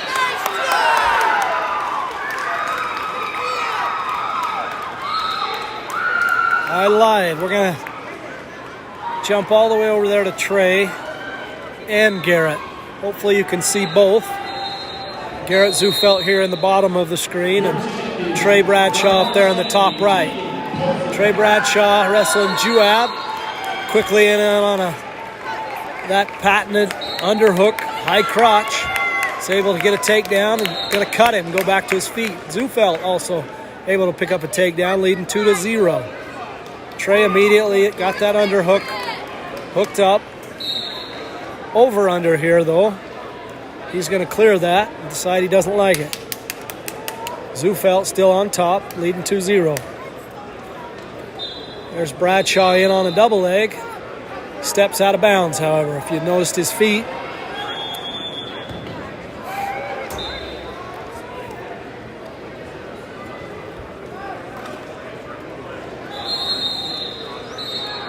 Juab, snap to that front headlock. Trey does a good job dragging out to a double leg. Picks up the legs, brings him back down to the mat, making it 4-1. Trey's now got a bar, looking to run it. Runs over the top just as clock expires. In these consolation bouts, that first period's only a minute. Sometimes that's not very much time to get a lot of action. So we're going to go into the second period with Trey leading 4-1. Juab's choice, and he's going to go on bottom. Zufelt here chose bottom in the second period, leading 2-0. Immediately gets a reversal and has now got near fall swipes coming. Looking for a pinfall is Garrett Zufelt, leading 4-0. Bradshaw and Juab over there are in neutral position. Bradshaw had a front headlock. Now he's got his double unders. Tries to lift those unders. Does to his double leg. Drives it over, and there's Trey Bradshaw's 2 takedown.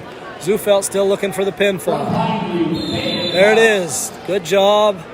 Garrett Zufelt able to pick up a pin over Olsen from North Sanpete.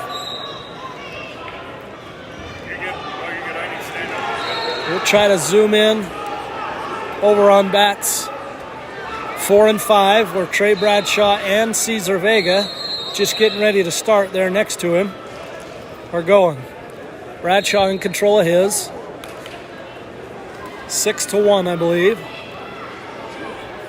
got an arm pulled out.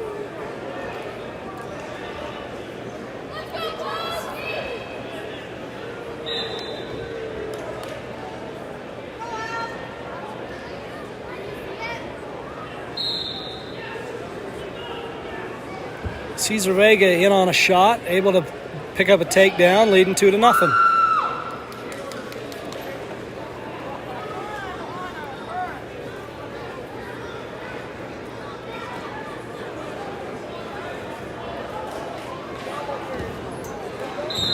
Bradshaw going Merkel position, trying to turn him.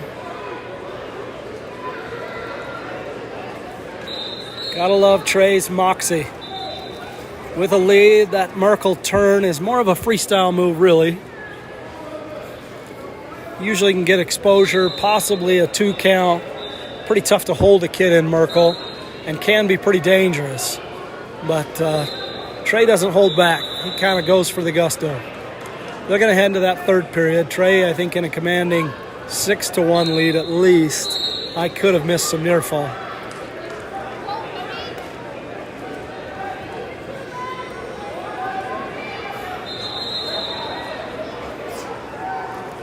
They're going to have a blood stoppage.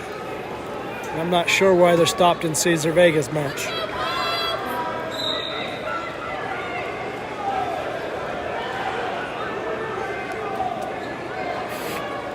Guess they're not quite in the third period as Bradshaw. Just the closing seconds of the second. And there's the period.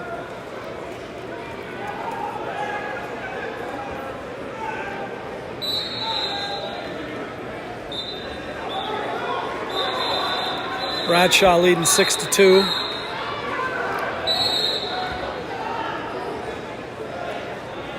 Chuyab's got a single leg. Trey doing a good job of digging an underhook, getting his hip back.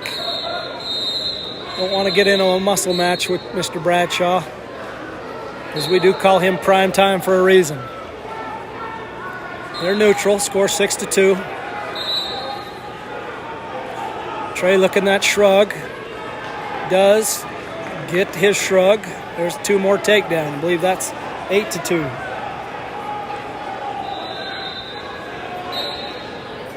Vega picks up an escape. He's now leading 3-0. Good job, Cesar.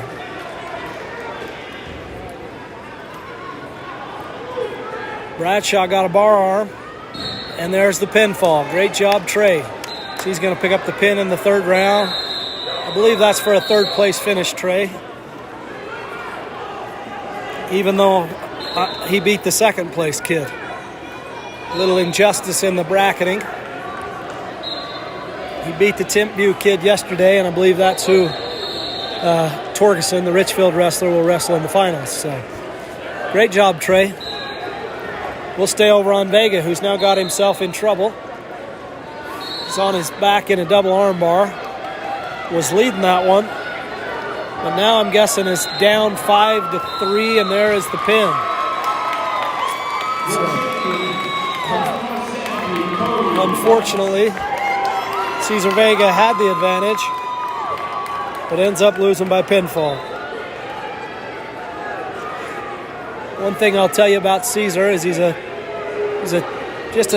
takes a special kind of kid to wrestle. It really does. It's a tough sport. I once asked him, he hadn't had a lot of success. Had kind of been in and out in junior high. Didn't really commit to it until he was in high school. I asked him, why do you wrestle, Cesar? He gave one of the best answers I've ever heard. He said, because somebody told me I couldn't. I was too weak. It takes a whole lot of guts to step out here on these mats and put in the hard work that it takes to cut weight, starve yourself, and go through practice. So I just commend any young man that's willing to do it. And Cesar Vega is one of those kids that's done it. So great job, Cesar. Sorry.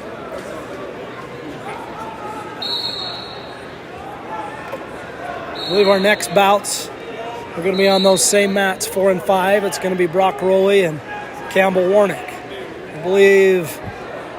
I'm guessing mat 4 is for 5th and 6th, and mat 5 is for third and fourth. So that means Vega would have just finished sixth. Bradshaw third. Again, even though he beat the second place kid. That was like the craziest. And this must be Brock wrestling for fifth and sixth. Looks like he's got a Dixie Flyer.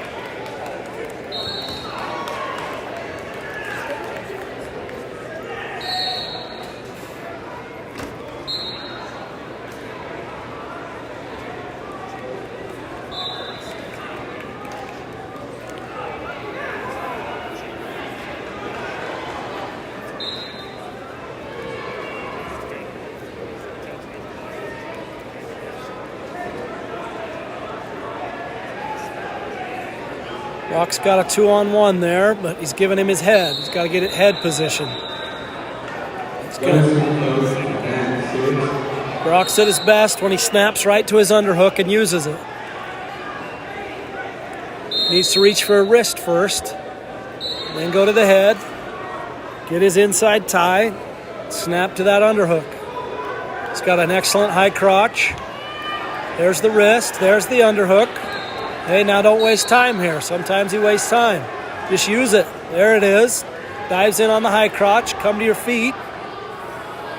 He likes that crackdown situation. Sometimes wrestlers fall in love with that because it's a little easier finish than picking up that single leg and having to mat returning. Not enough time, however.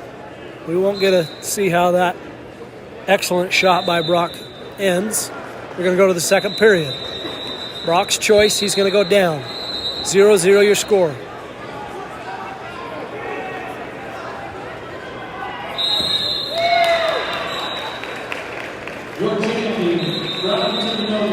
That's the Merkel situation that I talked about. It's tough to hold a kid. We just got held, unfortunately. They're going to award the Dixie Flyer to near fall. So now we're trailing this one 2-0.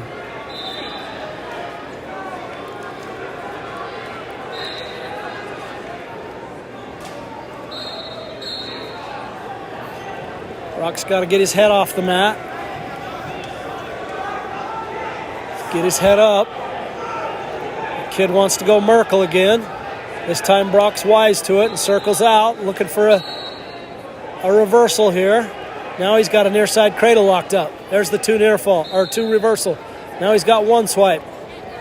Just one swipe. Needs to bring his head back to the ribs. Head back to the ribs. He's going to let go of it. Now I think they awarded the near fall.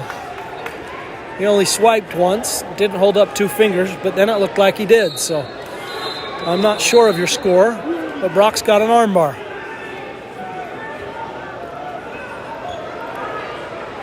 He's got to break him down here. It's kind of tough to do with that armbar. Ref's going to say he moved it from an armbar, which is that wrist or your fist across his back. Said he moved it into the chicken wing position, which is potentially dangerous, meaning he brought his fist up above his shoulder. So they're going to stop it, and we're going to restart now. Brock drives on his bump chop. Does a good job with that right leg, driving in his butt, on his toes. He's going to hook up that Iowa. Now Brock going to drive through on a Robles tilt attempt as he's got that 2-on-1. Doesn't quite get it as the Flyers. Now he's just going to try to drive through on a little barbed wire here.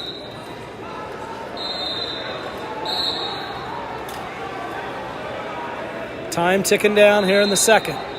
That's how the second's going to end.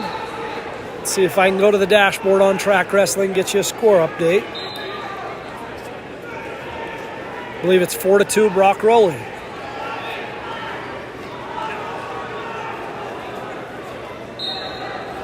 The Dixie Flyers going to go neutral here.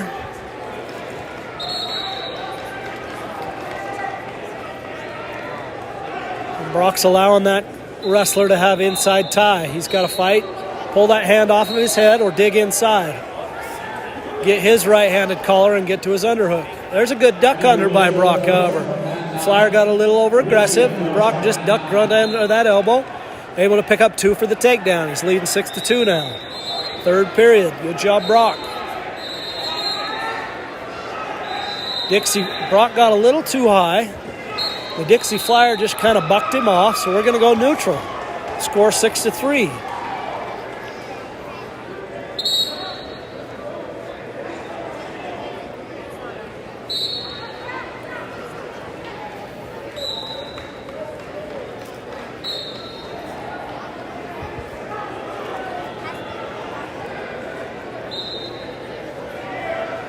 We're going to talk about the score a little bit. They don't trust me, I guess.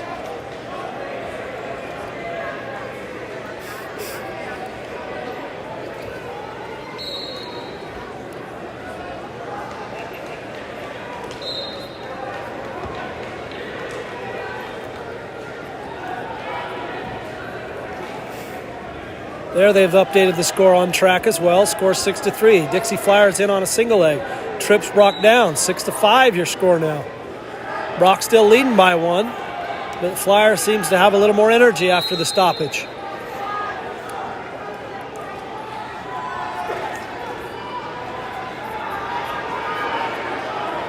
Now the Dixie Flyer head coach is signaling for him to cut Brock, as he understands a cut. Give Brock 1, but a takedown then would tie it for the Flyer. The Flyer not seeing the coach or not wanting to listen to the coach, still trying to turn Brock. Brock laying on his belly, content to be winning by 1. Brock takes a look at the score clock. I wouldn't ever advise a wrestler to do that. There, the Flyer's going to cut him. Brock's got the advantage by 2. Flyer needing to take down to tie. There's the timer coming out. Brock, good sprawl. He's got a front quarter. Brock again content to just sit there and stuff it. Good defense by Brock. Good smart wrestling. Tick, tick, tick. Time running down. Flyer takes one more attempt. Brock's going to hold on to win. Great fought battle. Congratulations on the win, Brock Relly. And that is just in time for Campbell Warick, who's going to step out on the mat, wrestling for 3rd and 4th, I believe.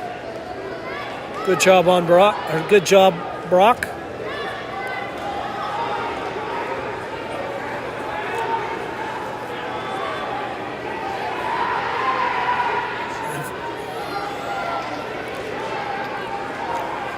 Looks like Brock's got a tip view wrestler.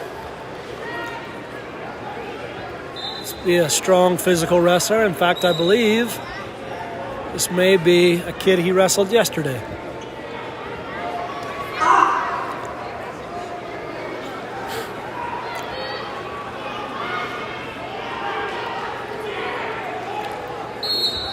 Brock doing a good job with Campbell doing a good job with inside tie there, pressuring him to the edge. Tim View tries a shrug. Nothing doing. They're going to work back to the center. Collar tie by Campbell, using his length well. Collar's a good position for him to be. Campbell likes a shrug here, but so does Tim View as he hits a shrug. Pulls him down to what's called Merkle position, which is a 2. Even though a lot of wrestlers don't like this position as being 2, it is 2 according to the rule book. Campbell, however, has a single leg now, in a good position to at least get 1. Tim View with the cradle locked up. Campbell trying to stop it, not going to be able to do it. He's turned over to his back, and Tim View's got swipes coming. Ref is not really even checking for a pin. Looks like the timer was late, and the ref is checking for 2 near fall or 3 near fall. He wasn't sure if he got all of his swipes in before timeout or not, because again, they were just late letting him know that the time expired. They decided it was just 2 near fall. So Campbell's going to go into the second period trailing 4-0. His choice, and he's going to choose bottom. Tim View's a long wrestler. Already locked up a cradle once.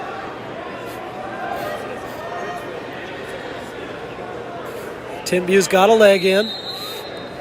And now he's reaching for that cradle. He's got the cradle. It's a good position for Campbell if he can pop his head out and now just get strong. Right there. Just get strong. He's got him pinned. He's got him pinned. That is a defensive pinfall by Campbell Warick. Congratulations, Campbell. That Timpview wrestler is shocked. The coaches are shocked. I doubt Campbell's shocked. There's not a whole lot he's done that shocks him, I think. Great job, Campbell. Good win.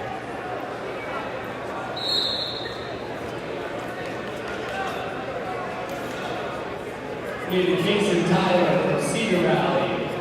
Alexis Bravo from Wayne. I believe Coulter or Caleb should be our next wrestlers. I don't see either of them. Caleb looks like he's getting ready over there. We're going to go over to the championship match. Looks like it's between a Juab wrestler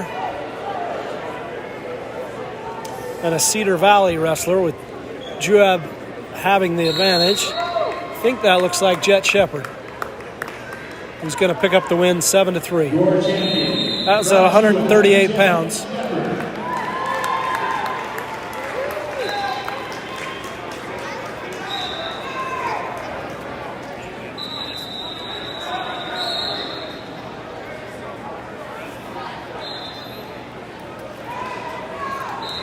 So this should be 144.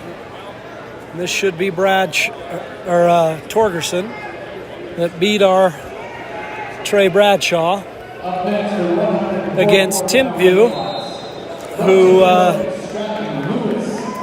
Trey pinned yesterday. So not sure why we ended up the same side of the bracket as Drexen, but we did.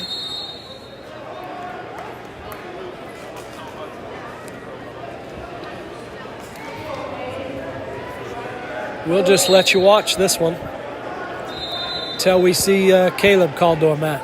Winning coach on mat 4. Winning coach on mat 4.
All right.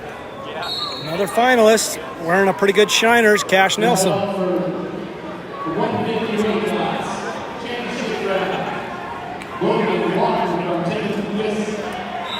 Cash Nelson from Delta.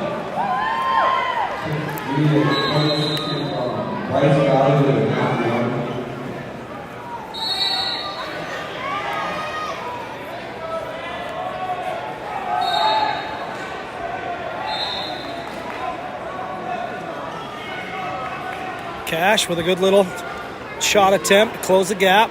Another good shot attempt. Got an underhook. Step to it and use it. Great. Good aggression. Cash.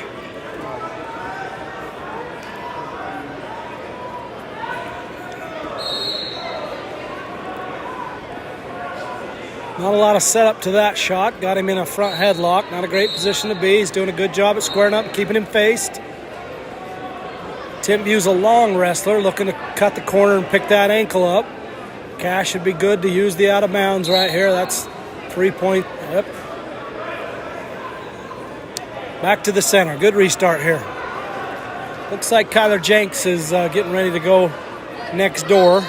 We'll stay on Cash, however, as he's in the championship. But we'll keep you posted on Jenks.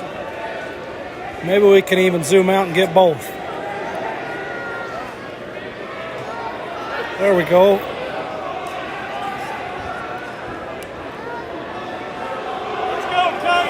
Cash with a good single leg attempt. Needs to get off his knees, keep cutting the corner and driving.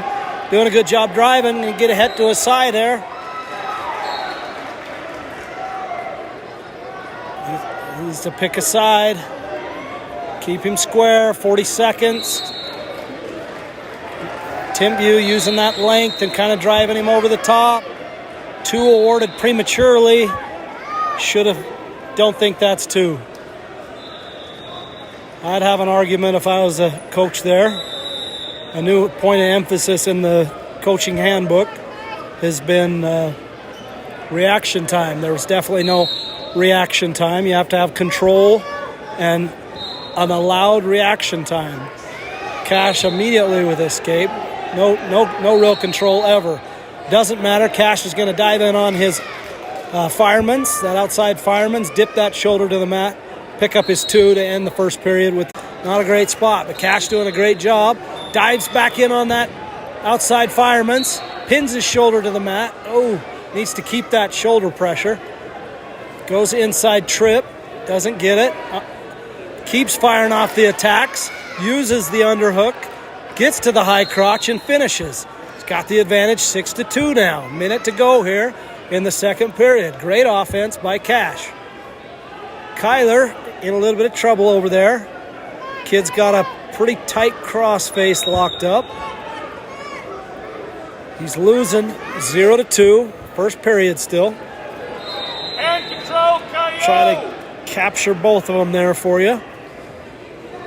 Cash doing a good job at pressuring forward. Needs to try to drive Tim Bu's weight to his hands.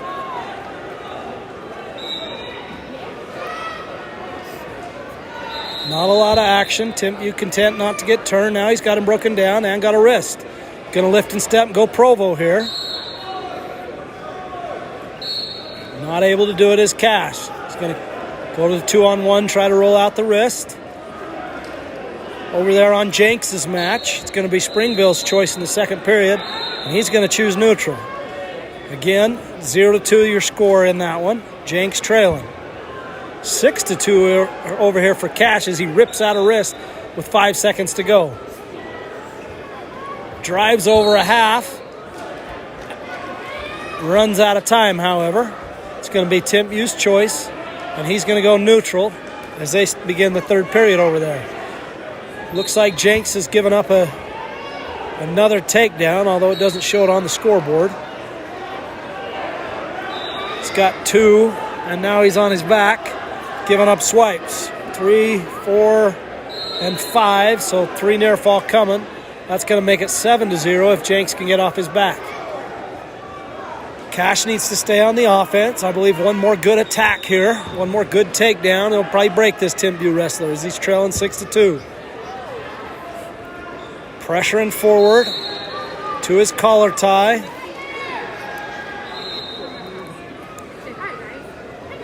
Good defense. Good collar here. Good under. Now use the under. Step to it and don't wait. He's got good head position. There he's going to try to knee tap it.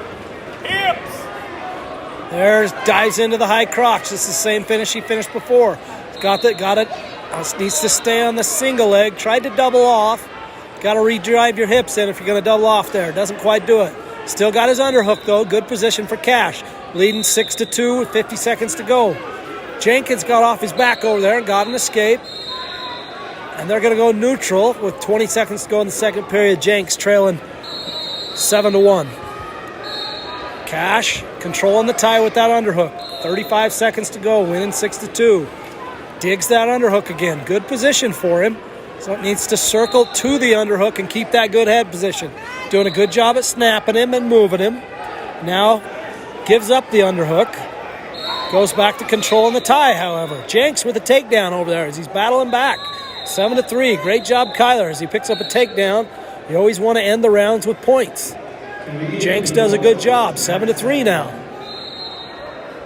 Looks over to his coach as he was thinking bottom.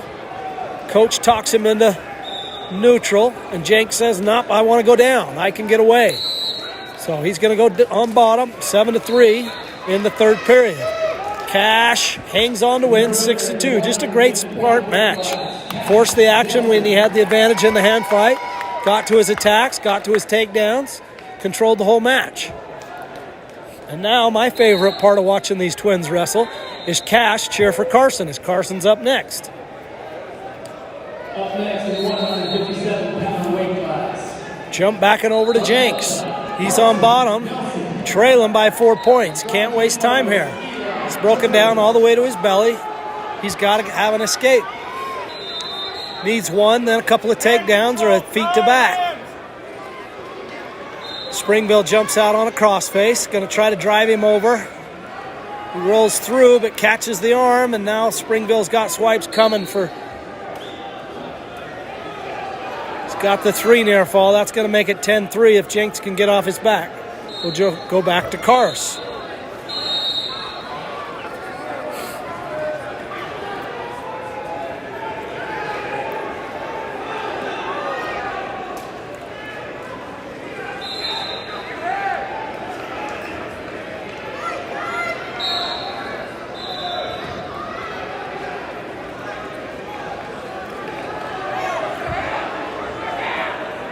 There's the 3 near fall awarded to Springville as Jenks is able to get back to his belly. 30 seconds to go in that one. He's trailing 10-3. Going to need something big. Not a lot of action in Carson's match as they're both kind of filling each other out, being patient.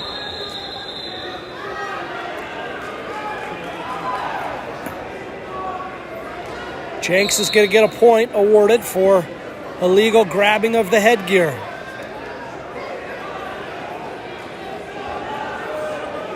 There's a good high crotch fired off by Carson. Out of bounds, though. We're going to go back to the center. Good, smart shot, shooting him out of bounds. Those can pay dividends at the end of matches. End of rounds. Work your opponent to the edge and then take shots. Jenks is now on his back as he's going to lose that one, give up another 2 near fall. So we're going to zoom in here on Carson and try to focus on his bout. Still 0-0. Carson peeks over at the clock. There's an arm drag attempt by Carson. Needs to move his feet, not just his hands, however. Got a collar tie, 2-on-1. Got to win a hand fight here. He's got his head down, not a great position here. Needs to drag out. Does try to drag. Time runs out, though. We're going to go 0-0 into the second.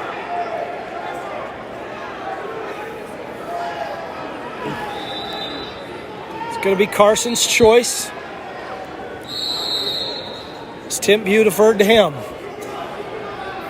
Not always the wisest decision. If no points are scored, the first points scored are a big deal. They matter in the ultimate tiebreaker. And Carson is able to score those first points. She's able to get the escape. 1-0 your score.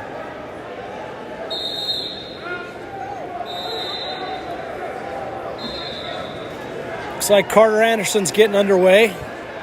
We'll try to keep you posted on him as well. Carson in an over-under.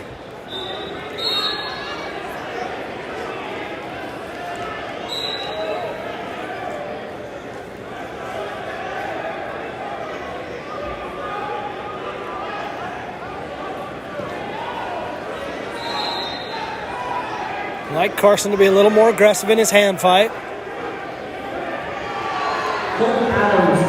He's got good stuff. He's just got a hand fight to get to it. There's a good shot fake. Get some movement out of his opponent. Help create that angle. Good shot fake and then a step. Good arm drag. See, great. To the single. This is what I'm talking about. The hand fight. Great arm drag. Picks up the 2.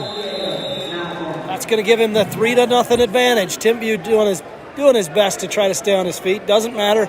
The 2 points was already awarded. Timpview coach looking for a stall there.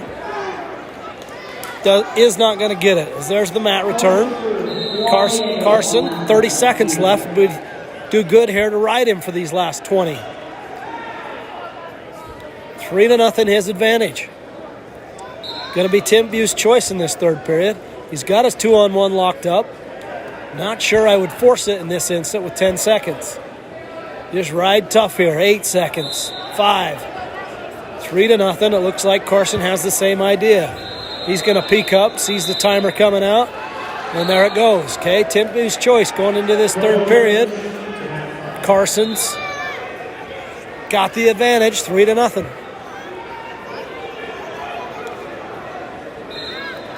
Carter Anderson's picked up a takedown over there on his match.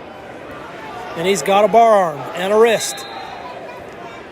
There's a good bump chop and a bar arm by Carson. Pull the wrist. Hey, when he turns his hip,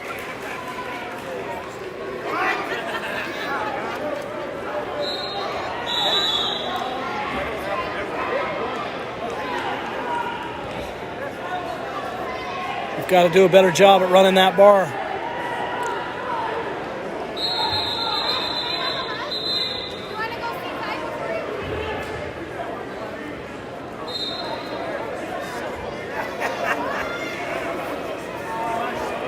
Gives up the bar. Now looking Provo as he's got a wrist. Going to try to lift that knee and step through. Does get him split. Needs to keep him split here. Great position to pick up near fall. Bottom leg cradle is there.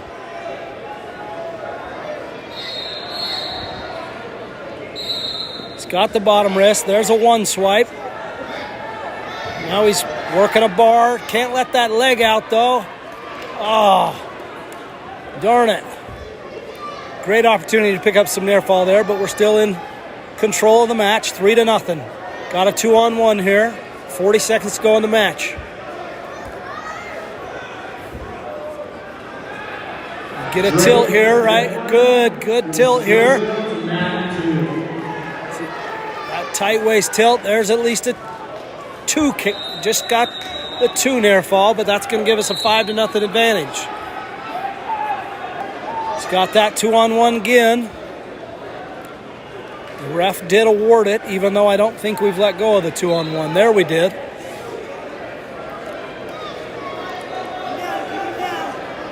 Eight seconds, 5 seconds.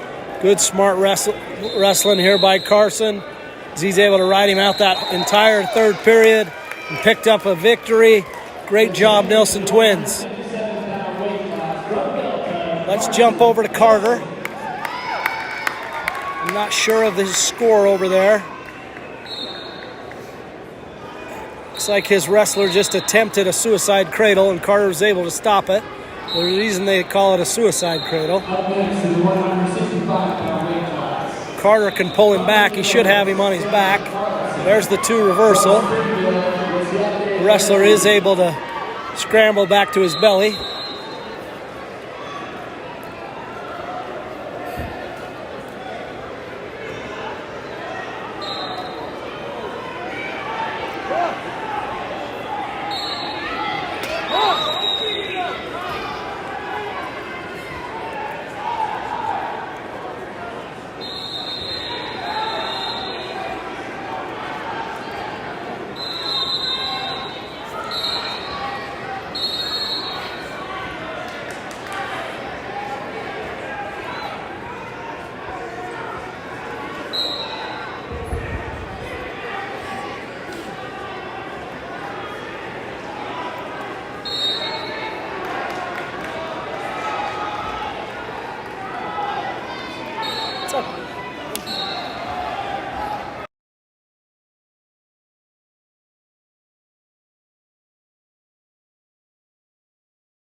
We don't have anybody going from Delta now.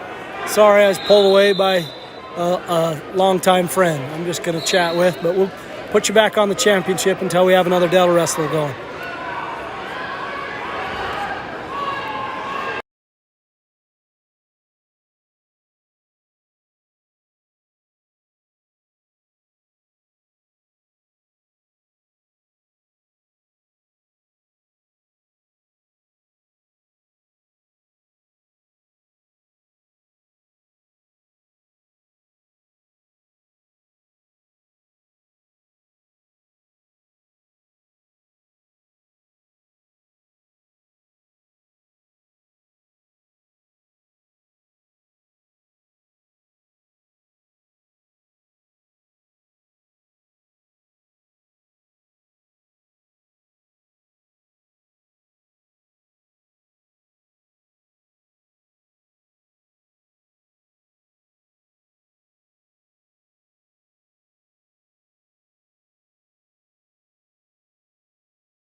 I guess you know. Here's Caleb Stevenson.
We're back. I apologize.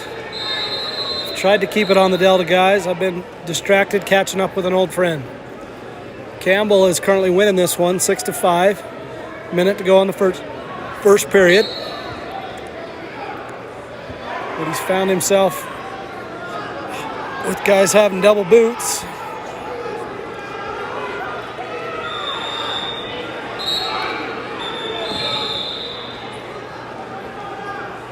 Looks like he's got a Provo Bulldog.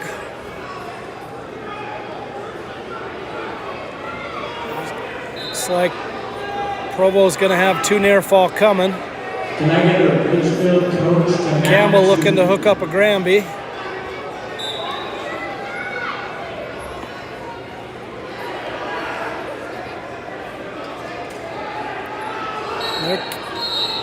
I'm not sure what is happening, but they're going to award Provo 3 near fall.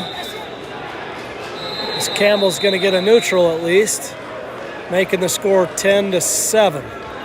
Hits an inside trip, but they're going to say they're out of bounds. So 10-7, end of the first period.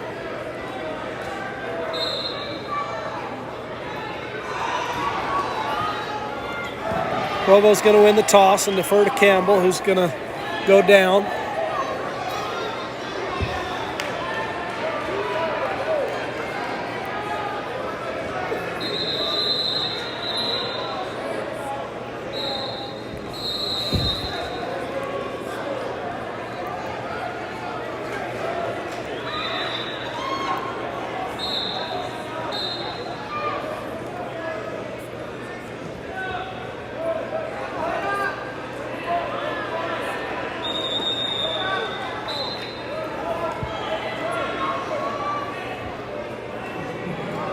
Campbell doing Campbell things, looking to reach back and grab a leg.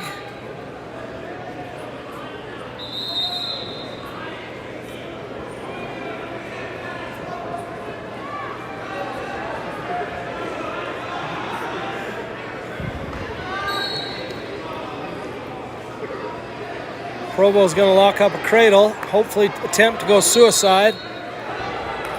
Campbell's got to post that hand and doesn't. Going to give up near fall here.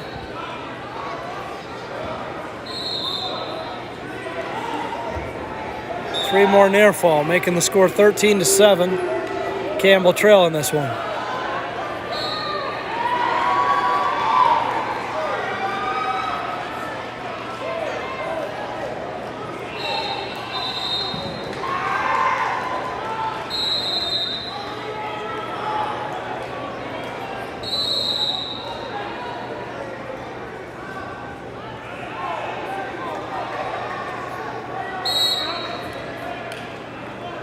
Looks like Provo's got another cradle locked up.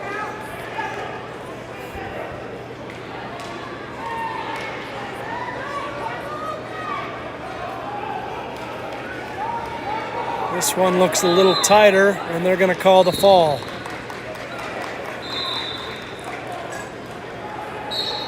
Jump over to Garrett Zufelt here.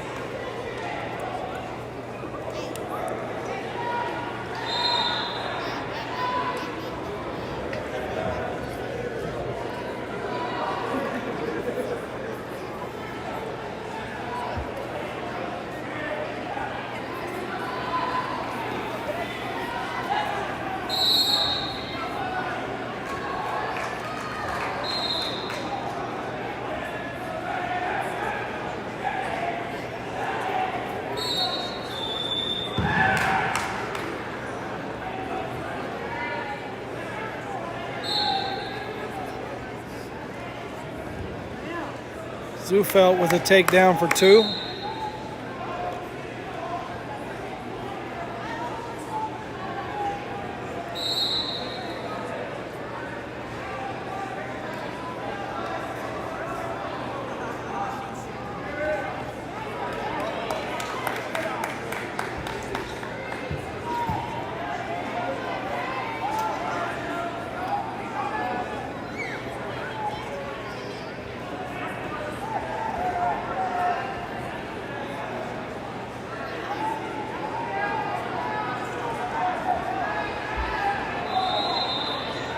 Garrett's got that boot in, but got to get his hips up on top. Needs to stay behind both elbows. As time expires, the ref is going to award Green 1 point. Score 2-1 going in the second period.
Ref's going to call a stalemate there. We'll go back to a restart. 2-1, Garrett Zufelt winning this one in the second period.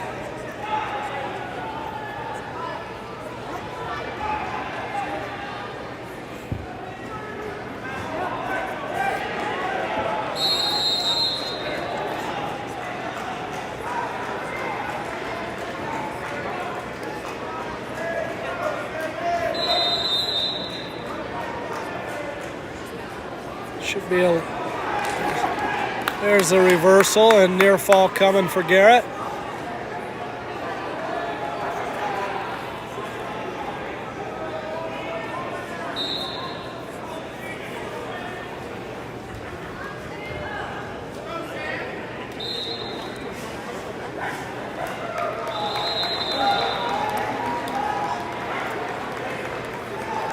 Garrett getting a little physical with a half, as that's going to look like a pinfall to me with 10 seconds to go. If not, he should have 3 near fall coming. He's going to run out of time here. 5 seconds. 2-1 with 2 seconds to go. Garrett's going to get the pin. I believe that is our last match. So I'm going to sign off.